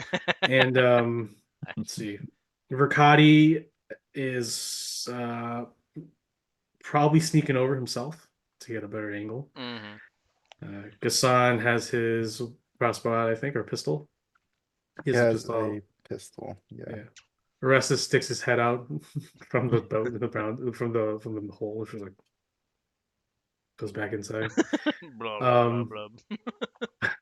By Titan Spawn. Um, I'm gonna send Billard. He technically has a fly speed because he's a Billard's been Necklace? Billard's been residing himself to the darkness a lot, maybe because he's still shy. But you call him up and he obviously comes and appears, and he's like, "Where do I go?" I'm gonna tell him to go below deck and just check if there's any like pirates down there. Okie dokie. Fly I'll look over. for friends. I'll look Yes, you for do that. friends. That is horrifying.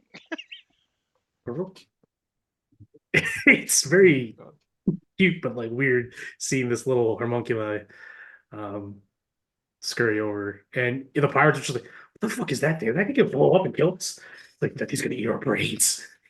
And like, who is it? Gibby's just like, what is the infamy of the Sandstormers? Like, what do we actually like? What do we appear like to the rest of the world? I, That psychopath. I just look at Steven. I'm like, Steven, you're doing great.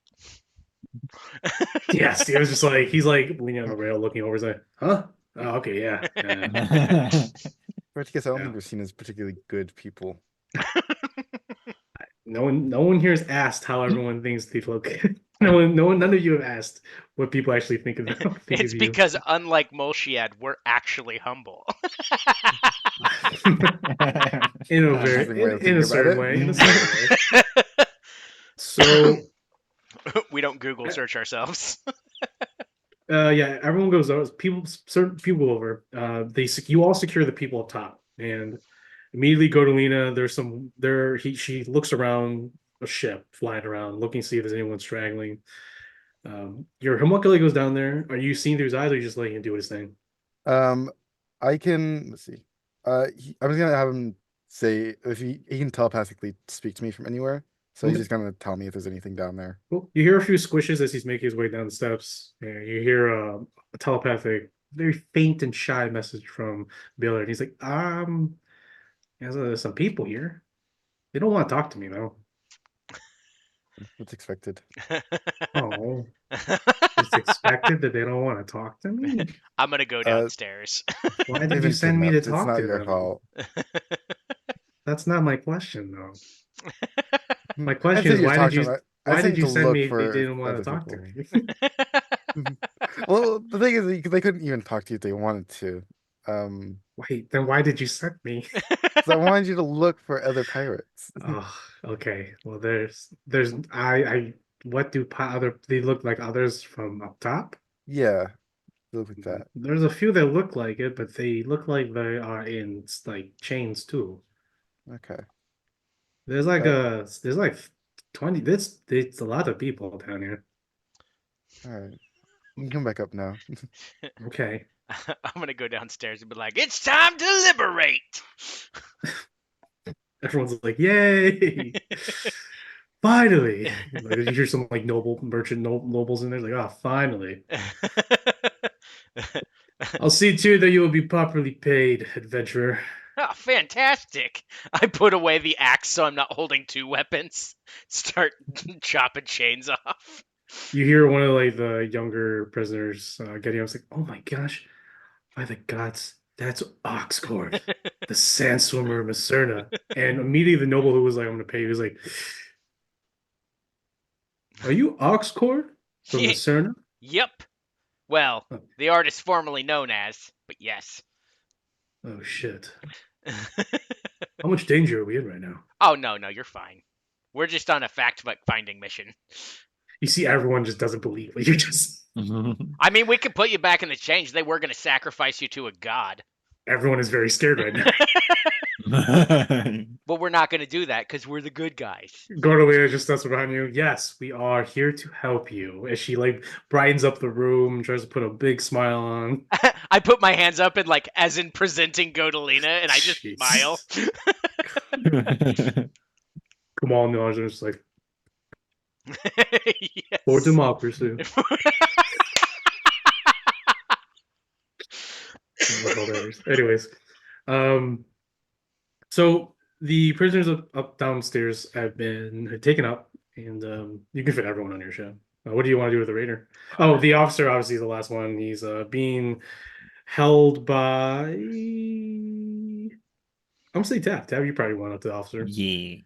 And yeah, we'll go ahead and go with that. Biz, did you want to join too and talk to the officer? Yeah, sure. I'll talk to him as well. So you two approach, and the officer is scared shitless. He's like, Tab and Sterling that flies. No, I don't know what Sterling that flies. the stories must be true of their insane powers. Well, they are. Yes, we know. Okay, look, I know that I have no right to say this, but could you please spare the lives of my men? They are not the hardened killers that you're probably used to killing. We were press ganged at the beginning of the war. We are all former officers or navalmen. We were press ganged against our will. We'll see about that, depending on the information you can give us. Very well. What do you wish to know? Where are you taking these prisoners? By directive of Yalkates himself, we are taking them to any nearby fortifications, either that be over to Blue Crack on Sussex Islets, or if we're nearby, back to Az Stronghold on Zahir. I run operations out of Blue Crack over on Sussex Islets, and I will tell you, a majority of those that we have kidnapped in the past few days are being held there. Did you kidnap a red tiefling with the bardic thing about her? And some noblemen from the Ducian? whatever it's called. Two Ducians. ships have been Yes. One of my bosun, who's no longer with us anymore, he's dead. Natural causes. He was old. He led a raid yesterday. Said he found a very peculiar peculiar band of tieflings and folk from the continent of Deus. He Okay. mentioned that by our directive, if we are to find those with good affinity or close affinity to magic or serve other deities, that we single them out and mark them. Mark them for what? That I do not know. All I was told by Yolkates and my superiors is that we are to kidnap as many weak and interesting, talented folks and press gang the soldiers and marines. Probably Okay. to stop your advance. And they're taking them to the same places as well. The magic ones. Am I in this conversation or am I somewhere else? You're somewhere else. Okay. You're downstairs with Godolina. Yeah. Spreading Calm democracy. Spreading democracy. Are they taken to the same place as the others? Well, If they take it to... that I do not know. All I've been doing is been taking them back to Blue Crack. I work out of Blue Crack, Sussex. So I've been dropping them off there. I know that some drop over at Stronghold, but if you're talking about the do see entourage and tieflings, then they are most likely at Blue Crack on Sezdux Islet. Okay, okay. That's good information. You might still live to see another day. It's good. Jesus Christ. I mean, it's better than what I would have done. Okay. Do I get the? You I actually don't. Sorry, but do I get the implication that he's just so scared shitless he's not gonna lie to us? Yeah, Okay. yeah, pretty easy. He's also very rational about his situation. So he's just like, yeah, there's nothing I can do besides give them what they want and hope that I can live. But he is also sincere about his men too. You do see when you turn back to look at the pirates, they all do under all the gunk and the mud and blood on their uniforms, the clothing, they are actually torn up uniforms of the Navy. And the ship that you're on has been heavily modified, but you can tell by every Federation vessel. Every Federation vessel has a golden wheel, turning wheel. That's like the signature of the Navy. Hmm. And I have my friend, when he went down to the under the deck, said he saw people in uniforms like yours that chained up. Hmm. They are also Marines and sailors like us who did not join and would rather be prisoners. I'm so glad I'm not there. Hmm. Okay. I have someone come over and watch him, and I'll bring Bismuth away a little bit so we can talk in private. Yeah, Lorenzo didn't give you a walk. Lorenzo didn't give you a walk up with their swords out. And he's like, okay, look, I'm disarmed. I'm not doing anything. Yeah, no problem. We just gotta have a little chit chat over here. You don't mind, right? Yeah, you do. Do not come, Bismuth. Um, what should we do with him, Bis? Well, he seems to be truthful and he seems to be not wanting to die. And I think he's given us the information we need, at least so far. Yeah, If you're asking if we should kill him, I don't think that's maybe the right way to go about this. yeah. I thought it seems a bit excessive, but he joined pirates willingly. Okay, not really willingly, but still. But I will defer to you on that decision. But we should head to the Blue Crag as soon as possible. Yes, Blue Crack. That says Ducks Isle. Or Islet. It's assuming that she was taken there, not to the actual as stronghold. Yeah, we just need to get within 1,000 feet, I think it is, and I can locate her. Okay. So probably need to get to the island. Yeah. How far is says Ducks Islet to where we are right now?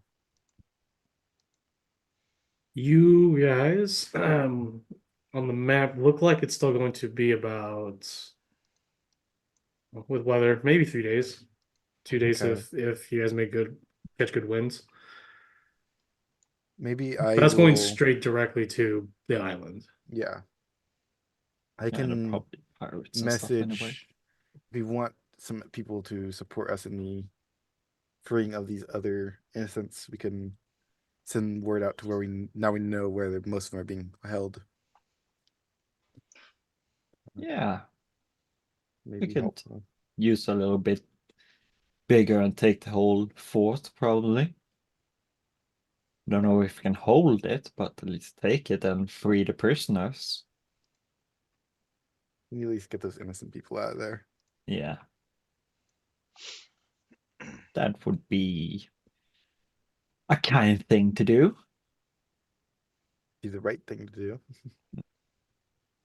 Yeah, probably. Yeah, it is. But okay. But what do we do with these guys in the meantime? Do we take them with us as prisoners? We could.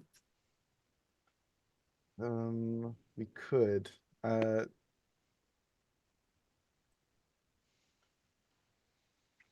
The Navy might want to talk to them. Their own questions. So I can maybe ask them if they want to take them as prisoners themselves instead of us. Yeah, but we don't really have a navy right here. We're taking them as prisoners for now. Well, See yeah, what we'll keep them happens on later. our boat, but Yeah. we'll make contact. I don't think we should kill any of them. Nah, no, we won't do that. Okay. I'll walk over to the officer and say, okay, you will live to see another day, and we'll give you to the Navy and they can decide what to do with them. So, ready to be our prisoners. Yay, you He's live. he's like, very well. I appreciate it. At least we'll get a trial with the Navy. Kangaroo court, maybe. All right. So you take the chains, the manacles off the prisoners, you put on the Marines, Yeah, these the freeborns, and you take what's the plan? take the prisoners on our boat, and then I guess also take the innocents, and I'm gonna contact the uh Grand Admiral and Nirvani probably and tell them that we have some You're casting prisoners. sending. Yeah. I'll cast it to the Grand Admiral first. Spend more sorcery points. Okay. You tell the Grand Animal first. That you have Yeah. prisoners that you found freeborns Found- that are traitors or whatever. Yeah, traitor navy that have been capturing innocent people. And also tell them that they have been taking them to Blue Crack on Sezdux Islet. This is very good. So he says good. He will send a ship to go and pick him up somewhere. So if you want to drop him off, or I don't know, he will send a ship though. He says good. These traders need to be taught a lesson. We need to show everybody our force, our intentions, and I believe summary execution will be the fate of these men who betray their nation and their people. When you messaged Nirvana, I was like, oh, very well. Well, we'll still let them stand trial, and I'll bring it up with the Grand Admiral, see what he thinks.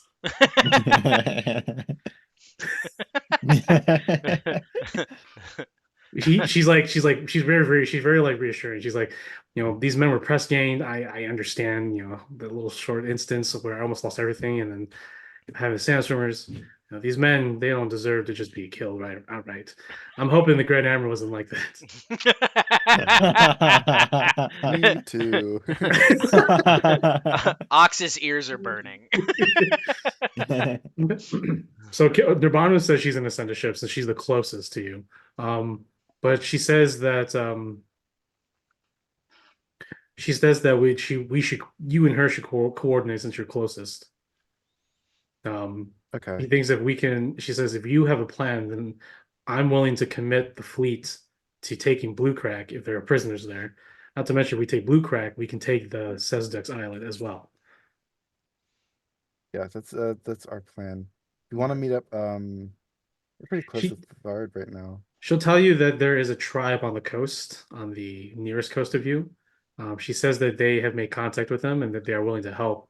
You can go there and rest, and we can wait for her and her fleet as they make their way back. But you can talk with the people. You can talk with the chief as well, because she intends to talk to them, see if they know anything about how to attack the fortress on the island. Okay. So maybe you need some information too while you wait for her. Right. It sounds like a plan. Go to Lena's just like, did you tell her about what Braxton said?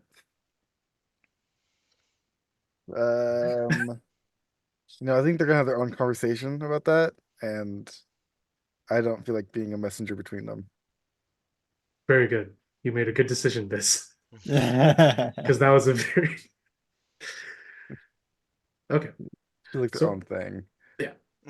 Yeah. Let's give you a talk. If you're there, you'll see.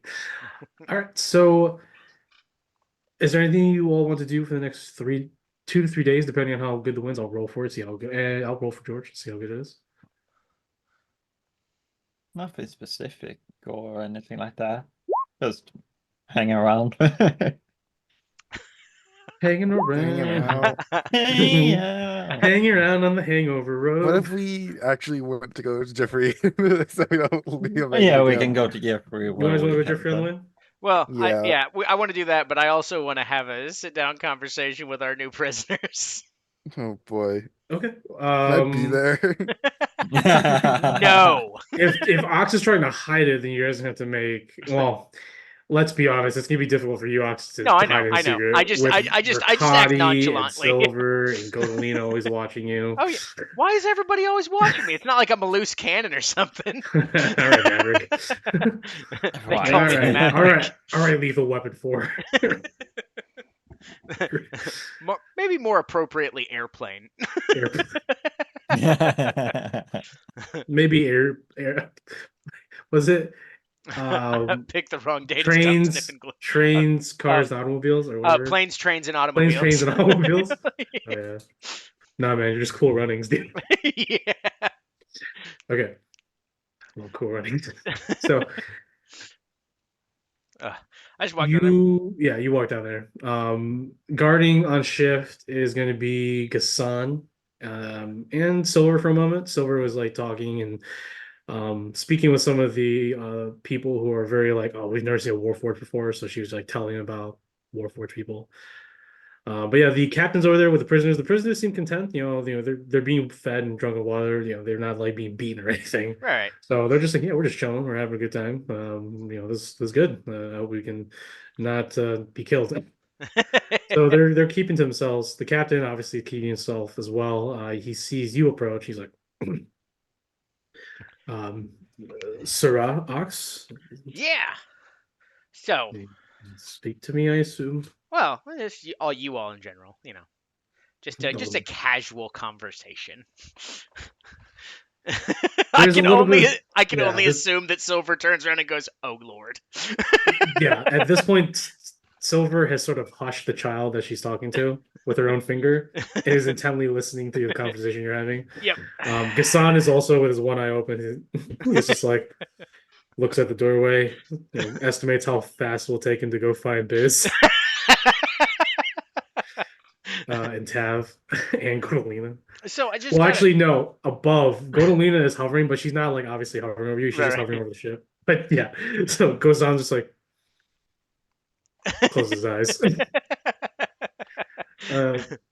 So yeah, the men all obviously turn their attention to you, and the captain leans in and says, he sits up straight. Actually, he says, "What do you want to talk about, Sirrah?"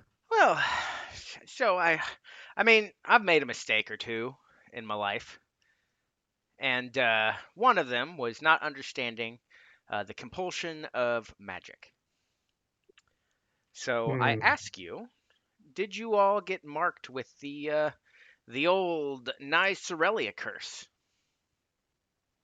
All of them look at each other, and some of them look in like random directions. Some of them look at like their arms. That some of them are covered, and even the captain's like, "Yes, we were forced to." Mark, as he actually reveals to you underneath his scarf that he's wearing, is a symbol of Nycera that's faintly glowing, a reddish purple, like a maroon. Okay, that sucks. So I have to ask. After those marks stopped holding the power that they once had, why did you keep doing it? He looks at his men, and the men look at each other and they look at you. A lot of them are scared with these questions that you're asking.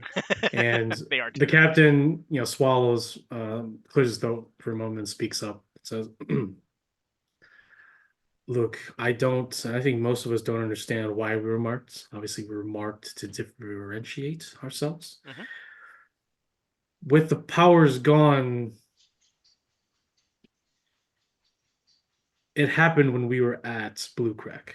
We were mustering for what seemed to be a new operation, but suddenly many of the senior officers fell incapacitated, many of them not returning to life as the powers that were drained from them probably took its toll. Myself included was gifted some minute divination, but I no longer can see those things.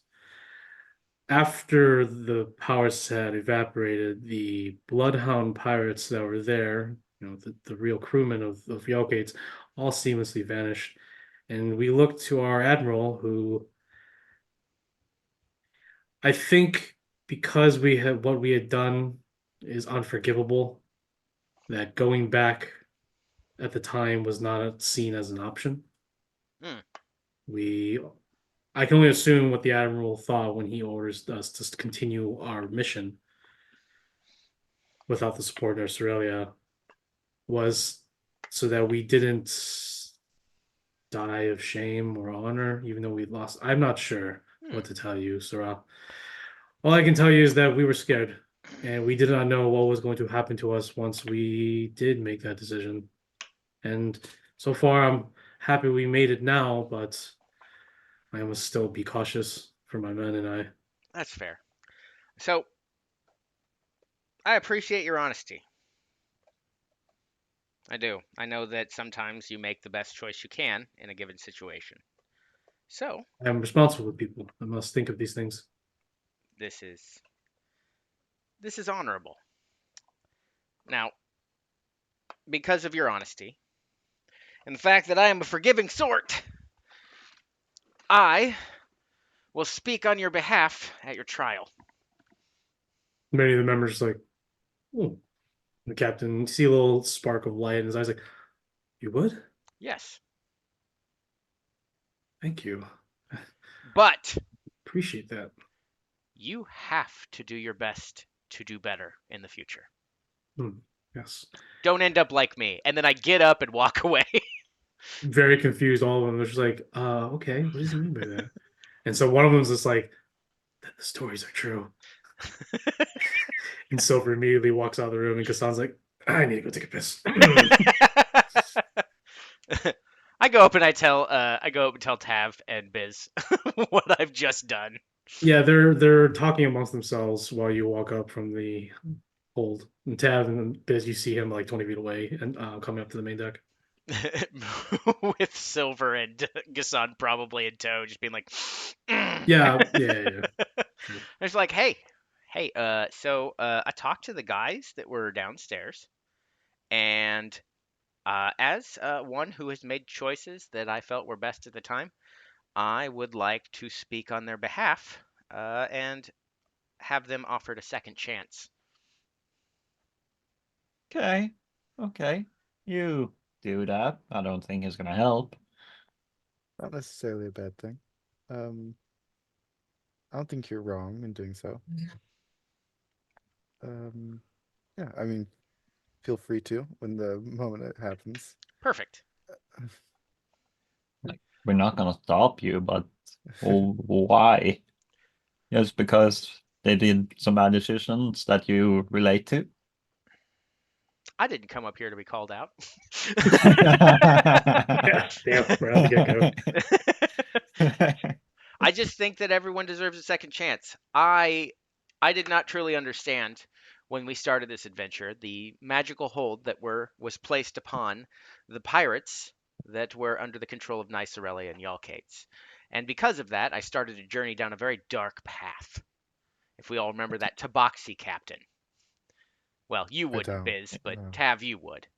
I let a moment of anger overwhelm me, and I will not do that again. They did what they thought was best for survival, and I will not see someone punished for making a mistake. As long as they do their best in the future. Because if they don't, I'll find them. Okay. You do what you think is best. Wonderful. All right. Start. Hey, when are we going to go see Jeffrey? You know now, if you wish. Oh, sweet. I can bring. Let's see. Let's count up. I think it's me plus 7 other people. So bring who you want to bring. Steve wants to go. Steven? Hell Yeah. yeah. Steven, Sorry, it's me and 8 Godolina. other Well, people, no, so- Godolina's gonna stay. 9 Who people is can this? go in total. You sure Godolina wants to stay and let me be on my own? Look, she has to stay with the ship. Someone's gotta stay with the ship. That's fair. Somebody that's capable needs to stay with the ship. Curious, Um, obviously. Yeah, I think it's just you four should just go. That's 4. Three, three, Yeah. you're 4. I ask Kumal, Narzan, and George if they want anything while I'm in town. Oh, dude, they immediately say ice sails, but then George is like, wait, I think that will work. Yeah, you guys can teleport. Yeah, ice Yeah, yeah. sails. Done. Ice sails, and he's like, and the chocolate salted peanuts that they sell at the dock. You know the one. Oh yeah. Is what Kamal says. All And I right. was like, yeah, and then those cutlets on the south side. I start writing down a list. Also, can you just get some like new loincloths? Yeah, this one's chafing. Yeah, no problem. They give you a grocery list. I'm like, oh, there's no place to change in here. Does anyone have like a big cloak? Yes, there's a tarp. Perfect. I go under the tarp and I put on my finest wares. I have my fancy outfit. All right. So you guys ready to teleport to the Seabreeze home? Yeah. Yeah. Okay. Go ahead and describe how your teleportation works, Ian. On the deck of the ship is a big black void, like almost like rippling, appears, and the three of you just fall into it, and I just I slowly fall in going, drop feels in. like home. Yeah. I sort of wave at everyone as I go in. And in the Seabreeze home, one on the roof opens up, and they just all drop into the ground, Right. Ow. tumbling. Oh, fuck. Yeah, it's getting a little late now, and so by the time you hit Macerna, actually you're still sometimes on. It's the same time. But let's see, so it's around 5 o'clock in the afternoon. So yeah, there are people still bustling about on this Huron day. The Canal Festival is coming up. So Mhm. people are getting ready for that. So you actually see a lot of new merchants coming in. Tourists have come. So it's full of life. And you all being back at the same time, seeing the city alive, come so far from being literally a year ago destroyed, or a few months ago destroyed. And it's back to its once unique and beautiful self again.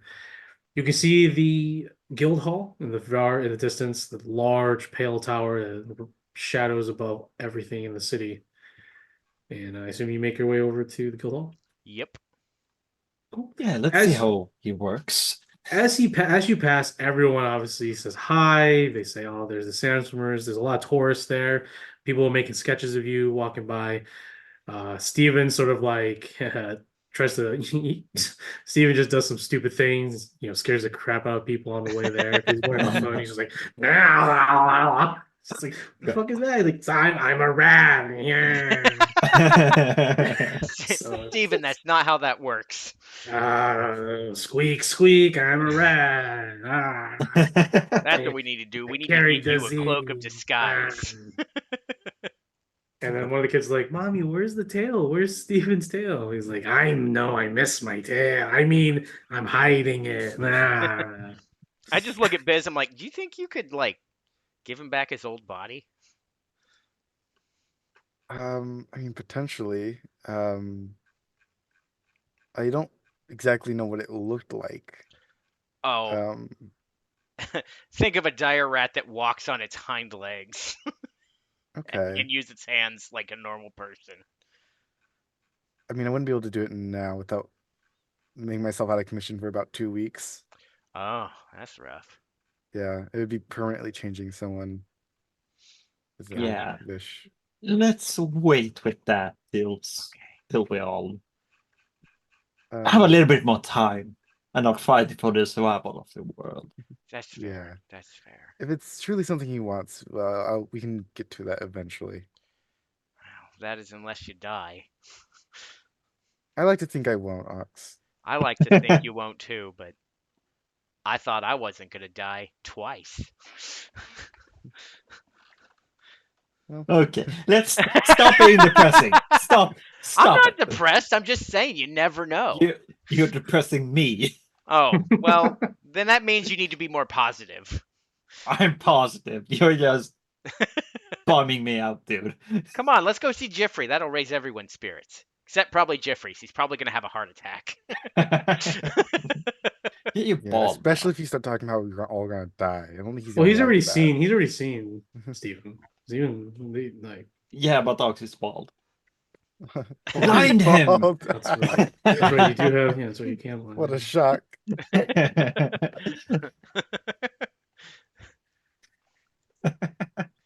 Um,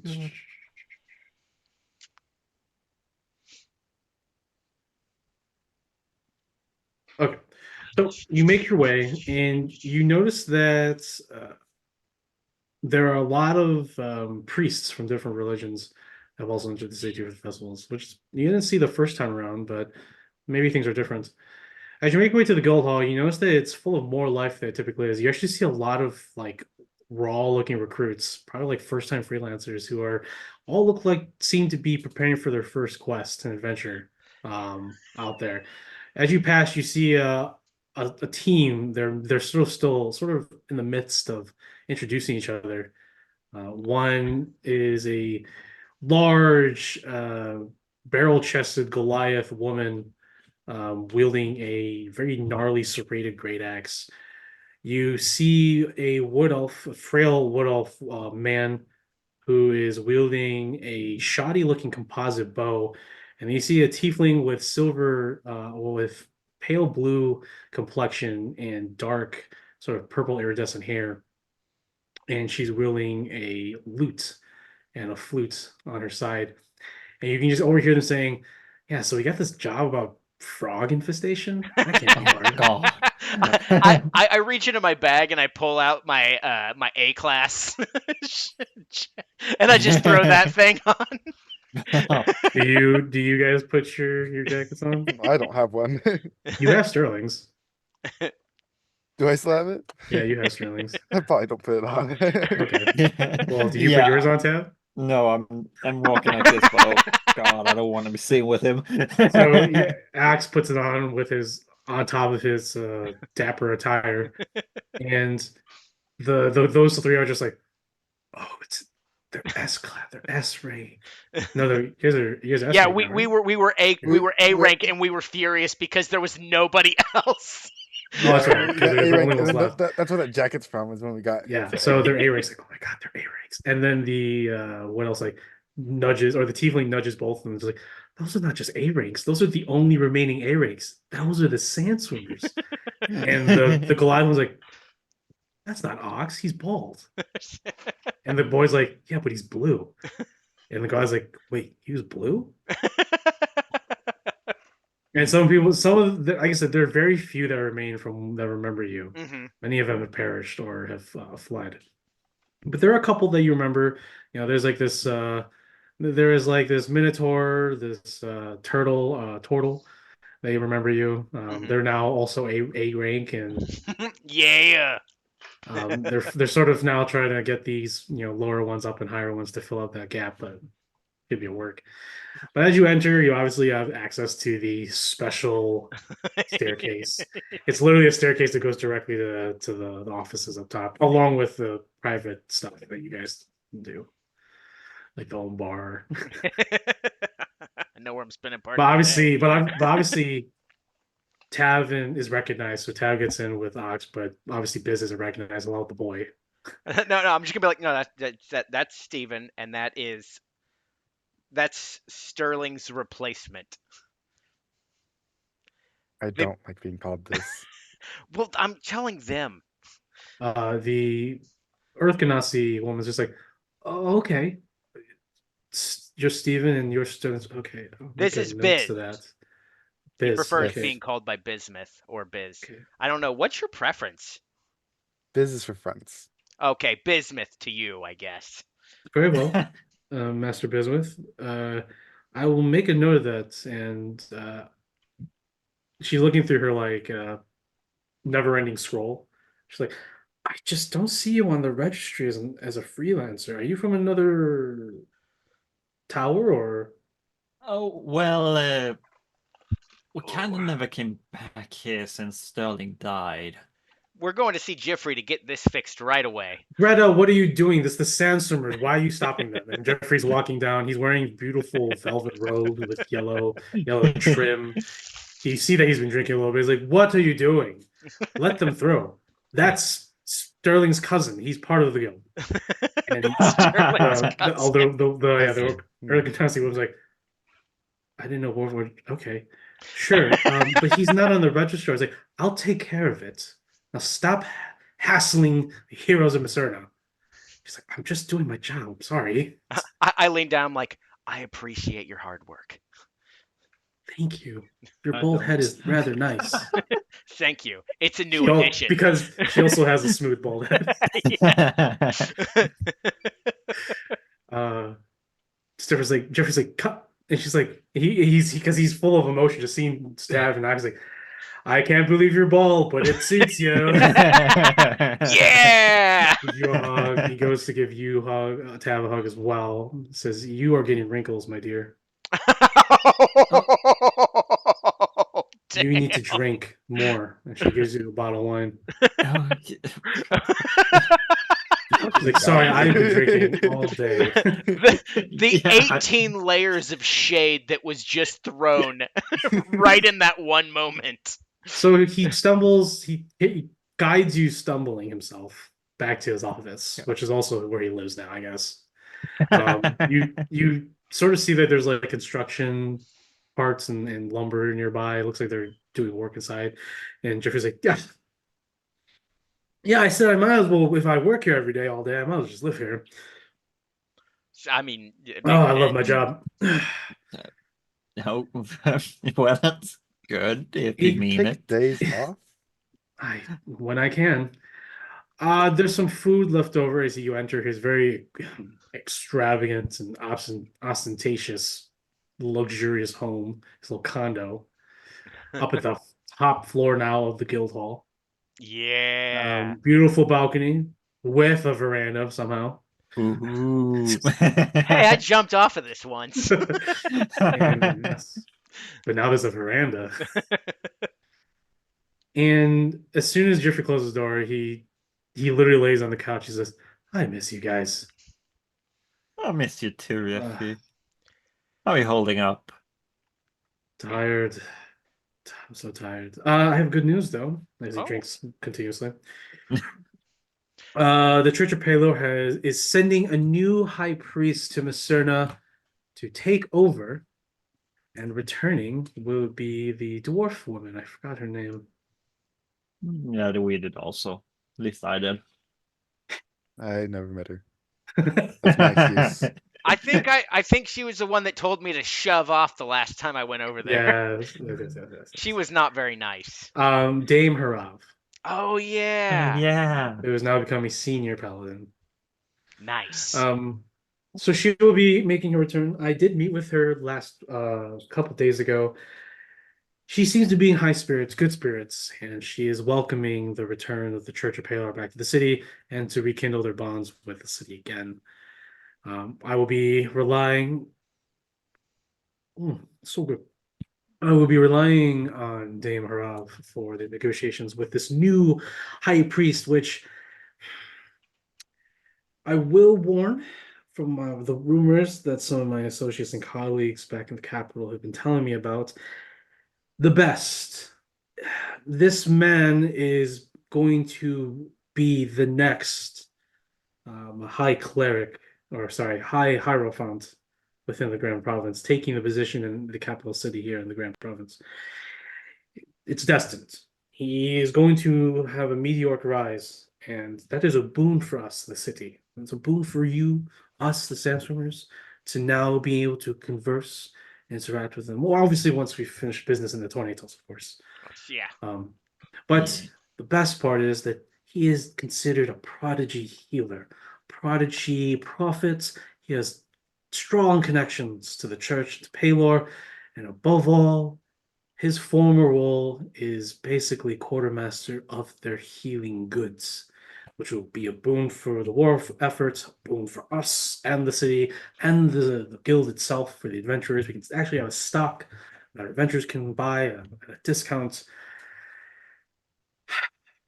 but I've met him already. That butt didn't sound good. No, he is quite a turd. He's an asshole. Ooh. Real He's Oh. dick. humble. He's very humble. No.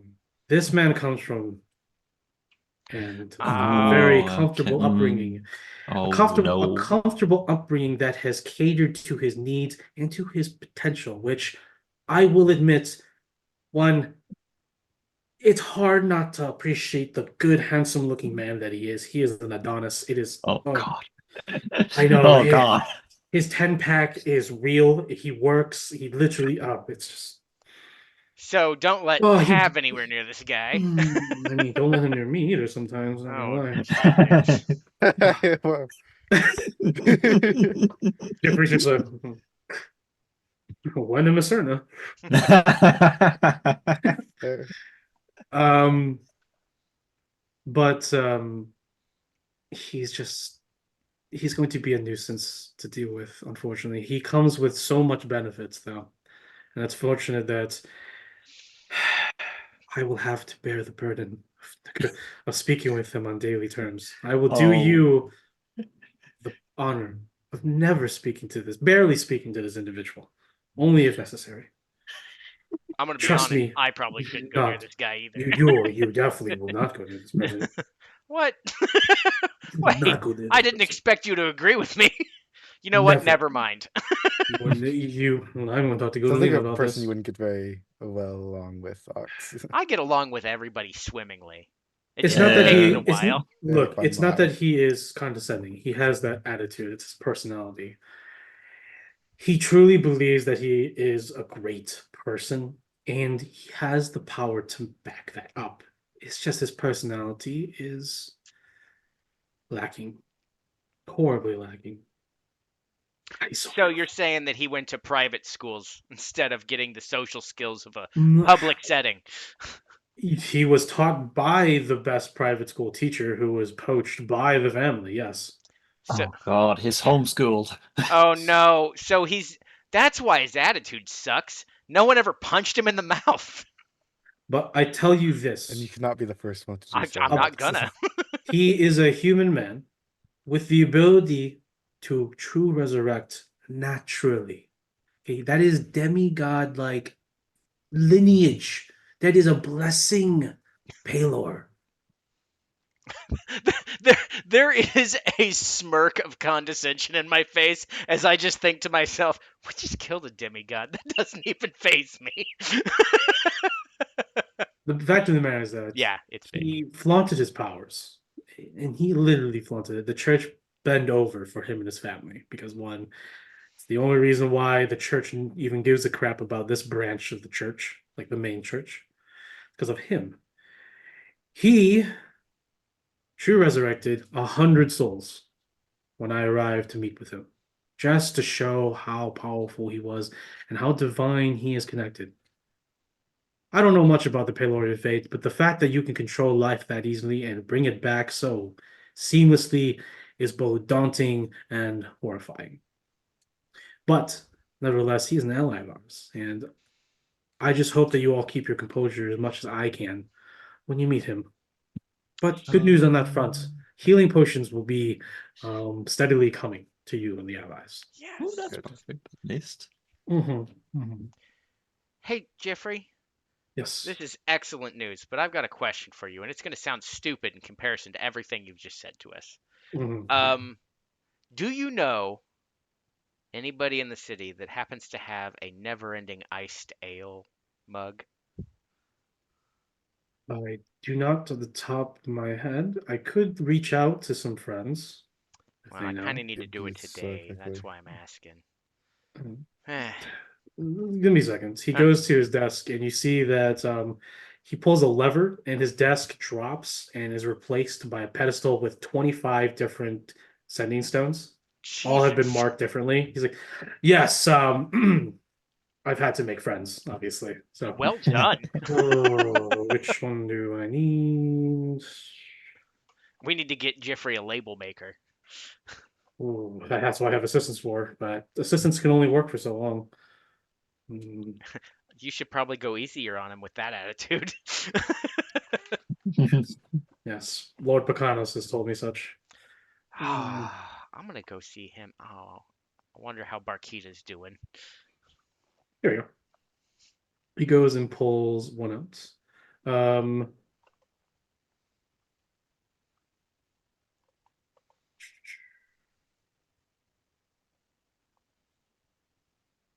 You don't need healing potions, do you? No. No. Okay. Reaches out in a conversation and says, hello, I am in need of a certain item. Is there anyone that you can find for me? There's a pause. And then a response that you cannot hear Right. as he puts it up. Very well. Whatever the cost is, please let me know. Please try to haggle your best this time. And if you can let me know within the next hour, that'd be great. I will talk to someone else about funds, if that's what you're asking. No, I got funds. Fair. Whatever's left over after this deal, I'm gonna split, and I'm gonna. Oh, speaking of which, Jeffrey, you remember the whole Epiketla thing? I try not to. Well, I want to donate some funds to them as well. To the families or to the city? I mean, which one do you think would be more helpful? I think the families, honestly. The Okay. city can rebuild. It needs to be rebuilt. It's a trading hub. I'm sure the Rastian Kingdom will funnel its own money and steal it from somewhere else. But I think the Hopefully people not the need it more. families. But yeah. All All right. As soon as we're done in town before I leave, I'm gonna drop this. I'm gonna drop off what I ever have remaining. If you could Would you like me to take care of it? Yes, because I don't Yes. know when the next time I'm gonna go to that place is, or if I'll even have a chance. Just put the money if you have it right now on the desk, and I'll get to it. Okay. I spoke to my associates. This associate of mine lurks through darker, more shadowier, more shadier networks. Ah. They operate out of Deus, and they are linked to various roadways and other networks. So it shouldn't be too long until I hear back from them. They are quite active these days. Sweet. There's a day that I would have asked you about that and probably been upset with the answer, but I'm not that guy anymore. He goes back and he sees that there's a glowing ping from the specific crystal. He goes, the stone, he goes and picks up. Yes, did you? Ah, very well. Yes, could that be procured and sent immediately here? Impossible. You're joking. No. Ha ha ha ha. I just look at Biz. I'm like, this is the happiest I've ever seen him. Is it? Yeah, I mean, normally will when you speak. bring a bad That's news, right. it's I awful. forgot. I will speak with another associate, see if I can procure further funds. But if you can get it here as soon as possible, I would like it right now. That would be great. And yes, I will go and get it. He goes and picks another one. Who is that lady again? Ah, Madame Okazi. Jesus Christ. Yes. How are you? Am I intruding? Oh, you're on the road. I was looking if I can procure some coins from you. Yes, those coins, yes. Yes. Oh, coins. Okay, I will go ahead if we can make the transaction at the normal place. I will send the word right away. Oh, thank you, madam. You are the best. You are so generous. No, it is my it is my pleasure that we are business partners. You have a good night, and tell your companions that I wish them good Godspeed on their travels. Okay, bye-bye. All right. Hopefully the goblet that has been procured is attainable. I will deal with the funds and we'll work it out. We can talk it about later. But I don't want to involve you. You are my family, so I'm going to do what I can for you. And the payments, don't worry about it. Okay, I'll tell you when everything is done. Do not worry. Trust these people that I talk to. We have made good, established relationships. I think. I hope I'm reading them. But Do you have people in regardless, debt to you? no. I will admit I have used the infamy of the Sandstormers to our advantage. Yes. I just burst out laughing. I had to embellish many of your feats to gain allies and supporters to support you, and through those supporters, I have found others that can offer other ways to assist us. And yes, I thought about other means that Godolina would definitely have a talk with me with, but I assume we keep them low for the meantime. I will say nothing, but I do have a question. Yes. What do people think we do? What do you mean? I mean, I have heard in just the last like week, people just look at us in a combination of awe and oh my god. And I know those people outside of this little whisper goblin here, I point to Steven. I know that he's not the one that's giving all of this information up. Like, I know that he's working on our side and giving us a legend, but there's got to be something else out there that I don't know. Typically, us, the Sandstormers, are an exception to most freelancers, any adventuring guild. We've never really asked what people thought of us. We just did. You just did. Most adventurers would eventually try to eventually become self-aware of who they are and what they represent. But we have never been those kinds of people. No, we haven't. It wasn't until the events leading up to Macerna. Sorry, it wasn't until the events after Macerna, after the demon incursion, that I began to hear others and people who are outside our realm, right? Like different city, different grand provinces. Mhm. And I know that rumors tend to be manipulated and morphed into something different the more it spreads, right? Mhm. It never is totally the truth that it originated from, depending on how many mouths it comes out of. There is one thing for certain. The Sandstormers represent freelancers. And the Sandstormers has become sort of a poster boy, poster child of the freelancers. And the freelancers has always been a bunch of nobodies trying to prove that they're somebodies. You compare these to normal adventuring guilds, the Arbites, they all are established, well connected. Freelancers, it's a real way for anybody to move up in the world in a very easy format. And the Sandstormers are no different. You are no different. You represent the epitome of what Sandstormers are and can be. People, nobodies who can change the world. And I think people see that very differently in many different ways. There are a lot of people who see that with inspiration, and there are some people who see that with disdain, jealousy, and there are others who see that as hostility, a threat.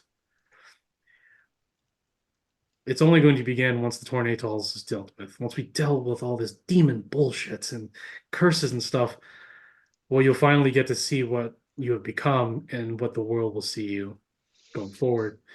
And that can change depending on how you all want to go about the rest of your careers as freelancers. If I'm assuming you're going to be freelancers and after all this is said and done, I don't continue know. to be at least. I'll try to be, but I'm probably going to be gone for a while. He sits up. He's like, "What are you talking about?" I made a deal. Okay, what kind of deal? You know all the terrible stuff that, well, frankly, is my fault. Okay, this must have something to do with Godolina then, right? Yep.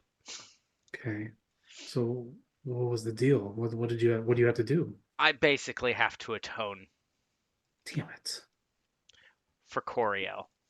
Tav, what about you? Are you staying? Yeah, I'm gonna go home a bit and see my family and help them a little bit, but I'm gonna still be freelance and help you out. Biz, are you going to become a sandswimmer or a freelancer? Or are you My goals currently is to bring Sterling back, and after that happens, I plan on making a safe place for me and the people I care about to reside. you plan to bring Sid Sterling back? That's the goal.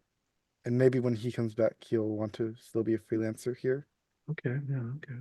but it is not within my purview. Did not want to hear any of this. I'm sorry. He's depressed. I look over at Biz. I'm like, this is what he normally looks like. So Make me feel too good. I know. a I'm a little moment more pa- comfortable though. a moment passes. A moment passes. And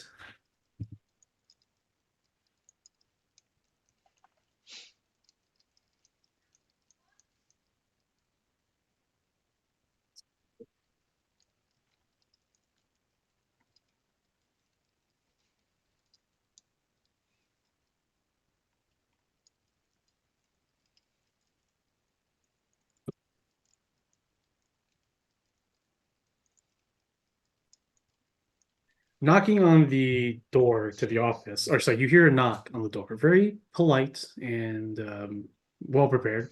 2 taps and then 1/3 tap after a sudden stop or for a pause. And Jeffrey turns over to the door. Man, that was fast. That must be the deliverer. Please remain seated. And you go rush over drunkenly. Oh man, I can't believe I started drinking again. Whew. So he opens the door and he just opens the creaks over like, are you okay? Yes. This is it. Perfect. Thank you. He picks it up. A golden scaled clawed hand extends it through the door. It looks like a draconian or dragonborn's hand, but gold scaled. And he takes it off the hand. He's like, I just stay right there. And he hurries it over and he puts it in front of you, Ox. The box is basically a very common Christmas box present with a bow. And it says to Jeffrey. But obviously it's probably meant for you. He Yeah. puts on, he says, there you go. And he walks back to the doorway, which the doorway is still slightly ajar, but you can see that the clawed hand that's extended out turns. So it's extended out that was once holding the box. Mhm. It begins to turn and sort of push the door a little bit open so you can see who's inside. And I just kind of like lean forward a little bit, like who the hell? yeah.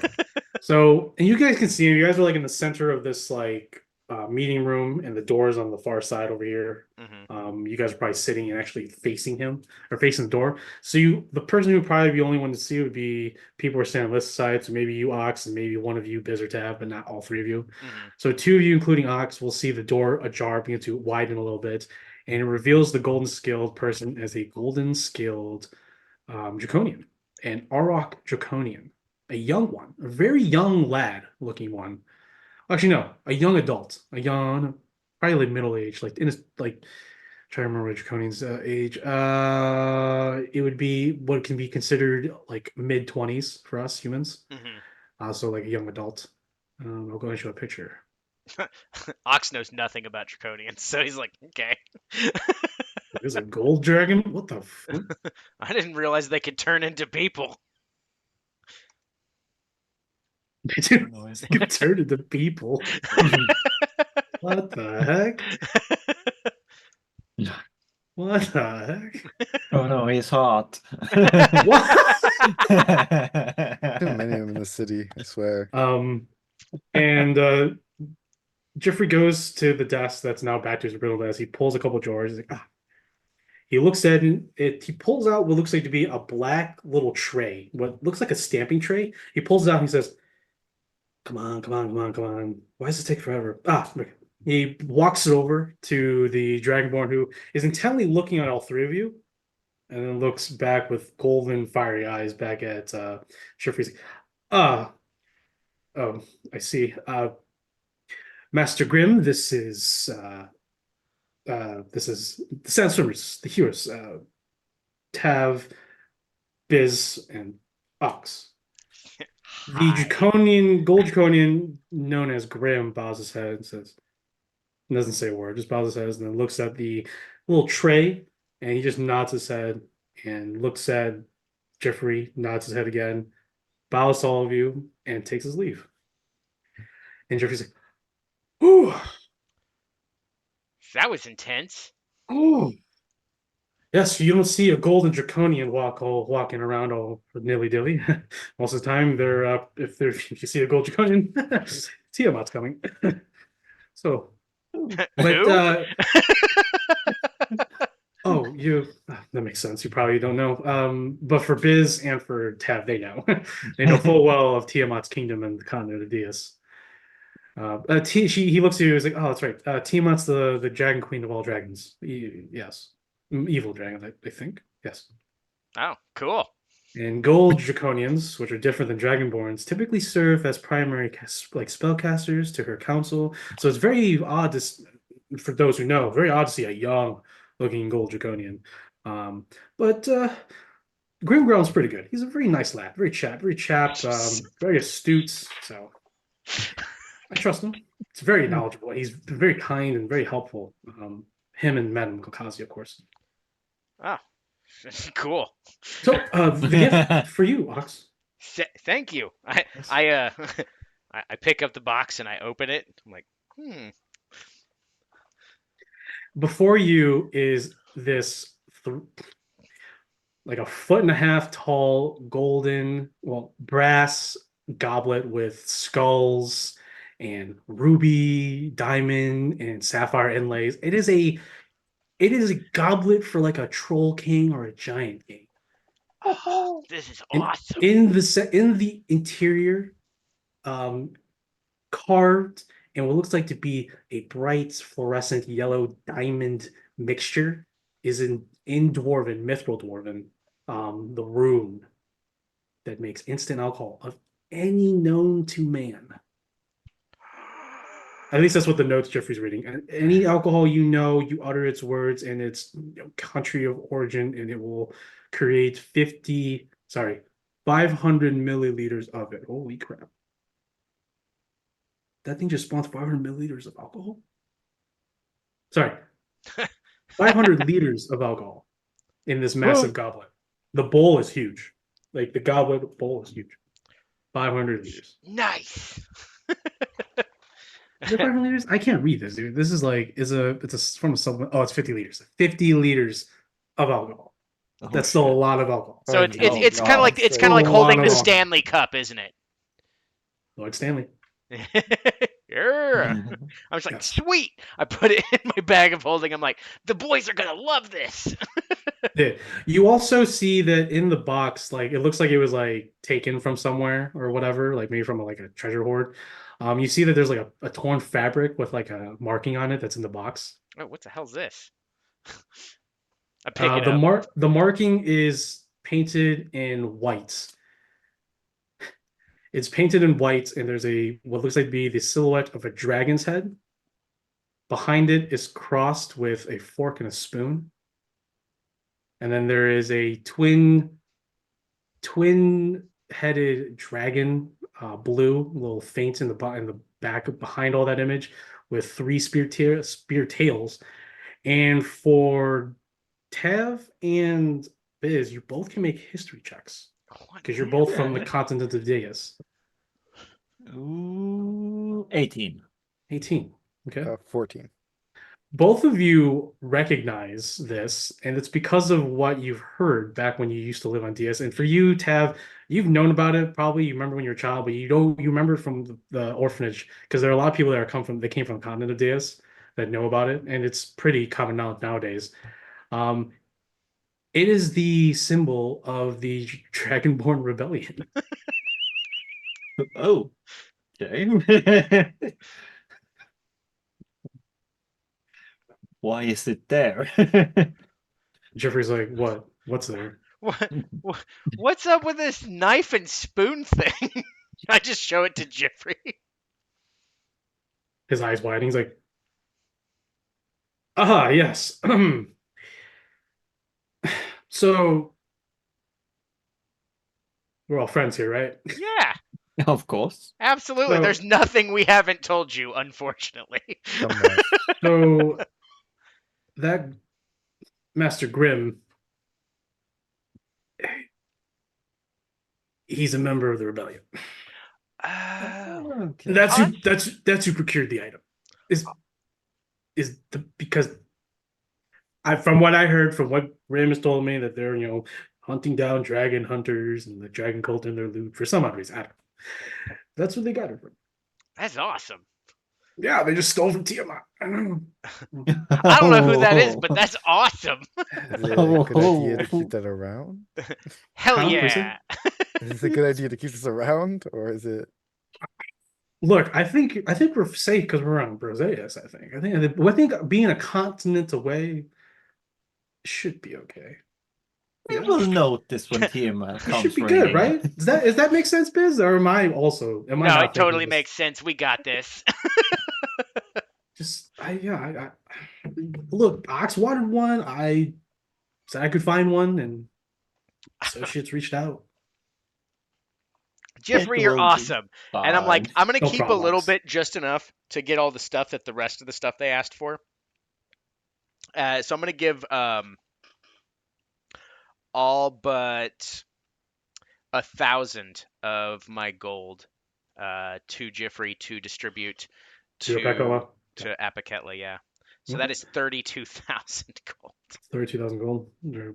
It's like I can't believe you have this much money. How much did you originally find? 500,000. With 500k. 500,000 gold. Gave most of it away. Yeah, because we're the good guys. You could have just bought a country and lived on your own, untouched. Literally, you could have just bought a place in Sigil or something. Just That would have been nice.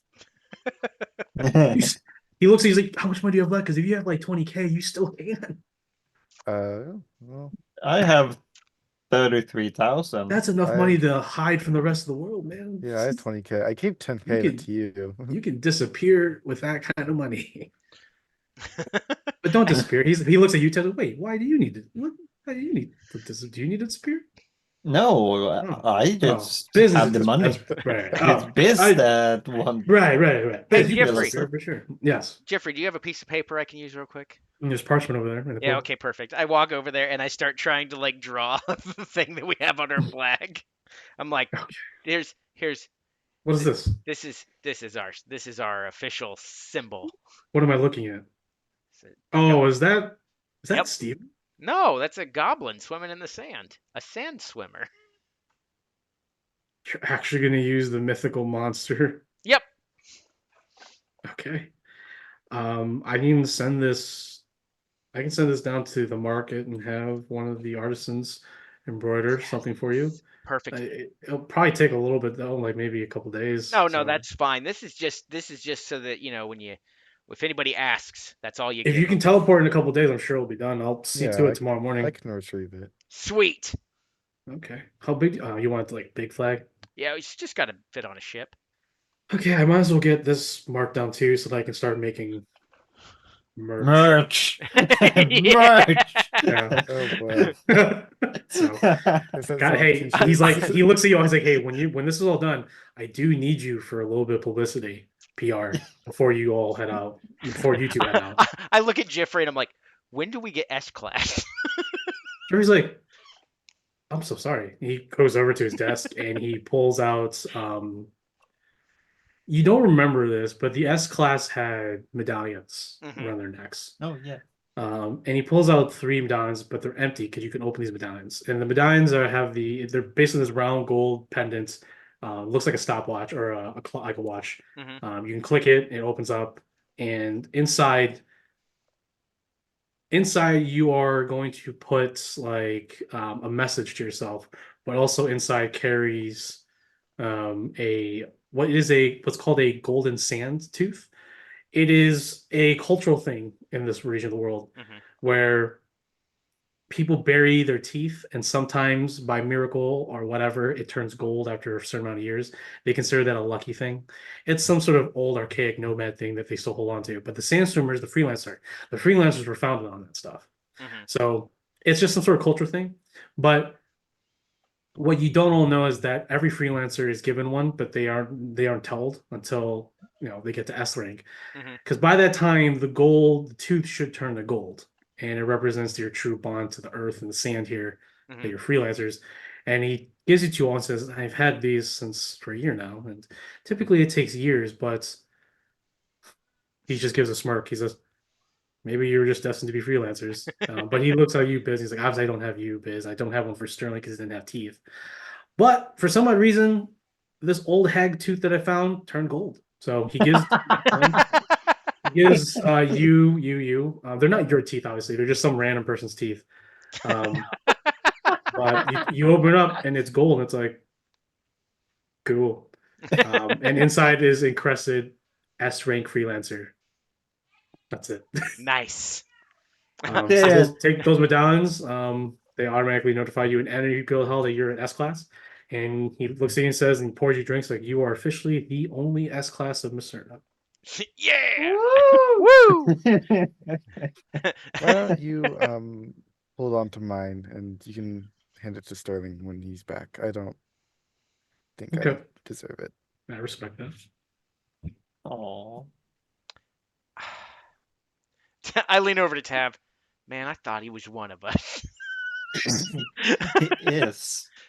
So, how long do you guys want to stay with Jeffrey? You want to drink with him the rest of the night? Yeah, I'm gonna Okay. drink with him for like an hour or so. Oh, and then you're gonna finish Yeah. your duties. Yeah, yeah. Yeah.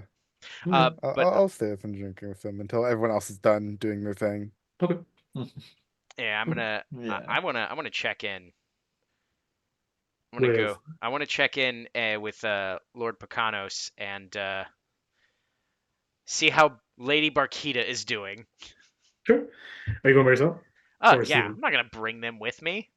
Steven's gonna try to follow you. Get out of here, Steven. I'm gonna go Damn see the person I it. said I had to go away. Come on. If you fine, you know what? You can come, but you gotta keep your I'll mouth stay shut. back. I'll stay Perfect. back. I'll be in the shadows. Perfect. Just pretend I'm a dead kid in the alley. You are a dead kid in the alley.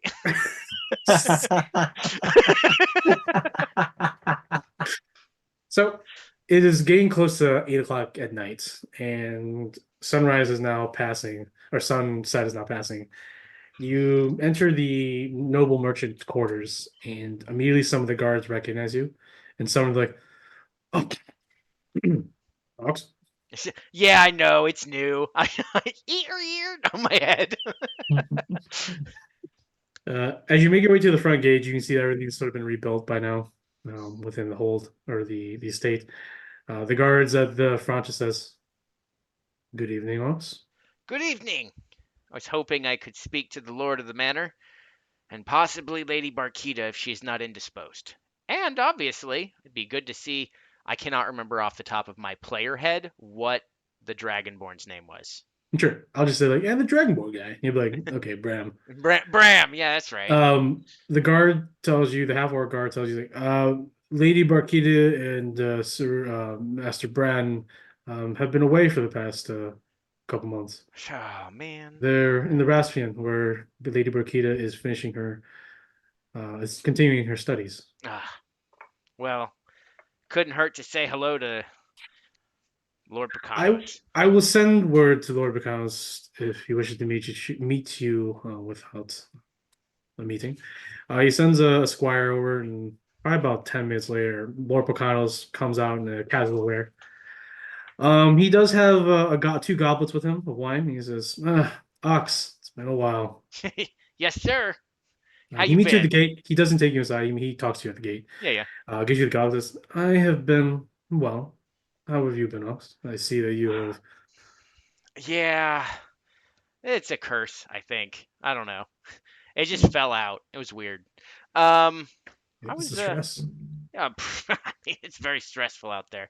We're kind of on a day pass. Figured I'd come and see how everyone was doing. It's around the up here. That's good. Well, I understand that your daughter is pursuing her her studies, which is awesome. Glad to hear she's doing well.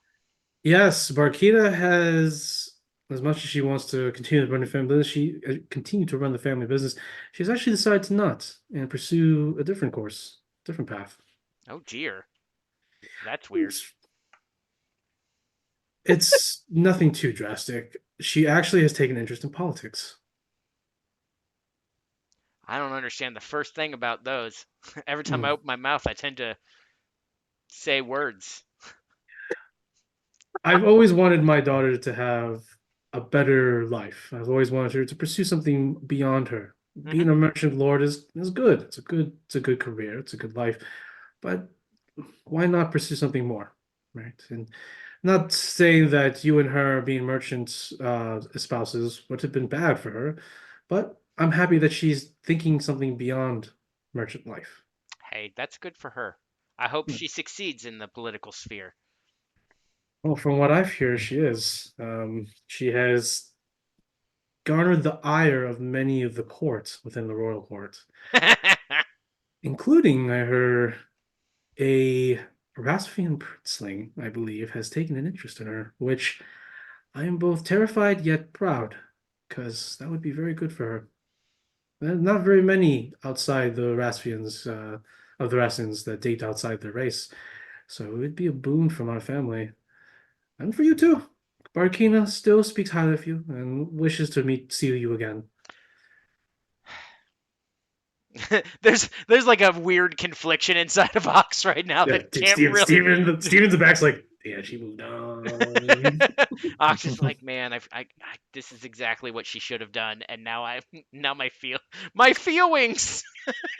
Feelings are hot. He's like, so where does she go to school? Jesus Christ, Steven, shut up. Sorry. He's a dead child in the alley. No, I'm just an afflicted child with disease. Call the doctor. Or just leave me. I was like, is that Steven? Yeah, the artist formerly known as the Dire Rat. Yeah. Formerly known? Yeah, Steven, come here. No, I'm good. Hey, Bacanos. Hey, Steven. No, it's okay. You can stay right there. It smells awful. Did he take a bath? It doesn't help. We think he's part zombie.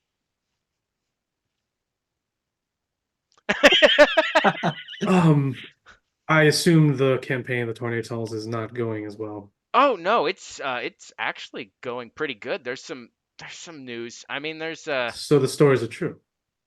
Oh yeah, we absolutely killed a demigod yesterday or 2 days ago, maybe a week. I forget. I remember when I was a young sailor and hearing stories of this Charybdis. Oh yeah. And It is a mouth, let me tell you. I will not go into. I will not have you go into details. I can only assume how troublesome and horrifying that experience was. But you are here, safe and sound. The rest of you are, I assume. Yes, they're off doing Good. things, Good. having And a drink with Jeffrey. That's good. That's good. How is the hall master? Oh, he seems to be doing all right. He's making connections, making political moves for himself, and doing stuff. He does need to like settle down. Like Yes, he needs to actually get helpers and delegate. I think he just needs you back. You all back, honestly. Yeah, well, I already know that I'm not coming back for quite some time, unfortunately.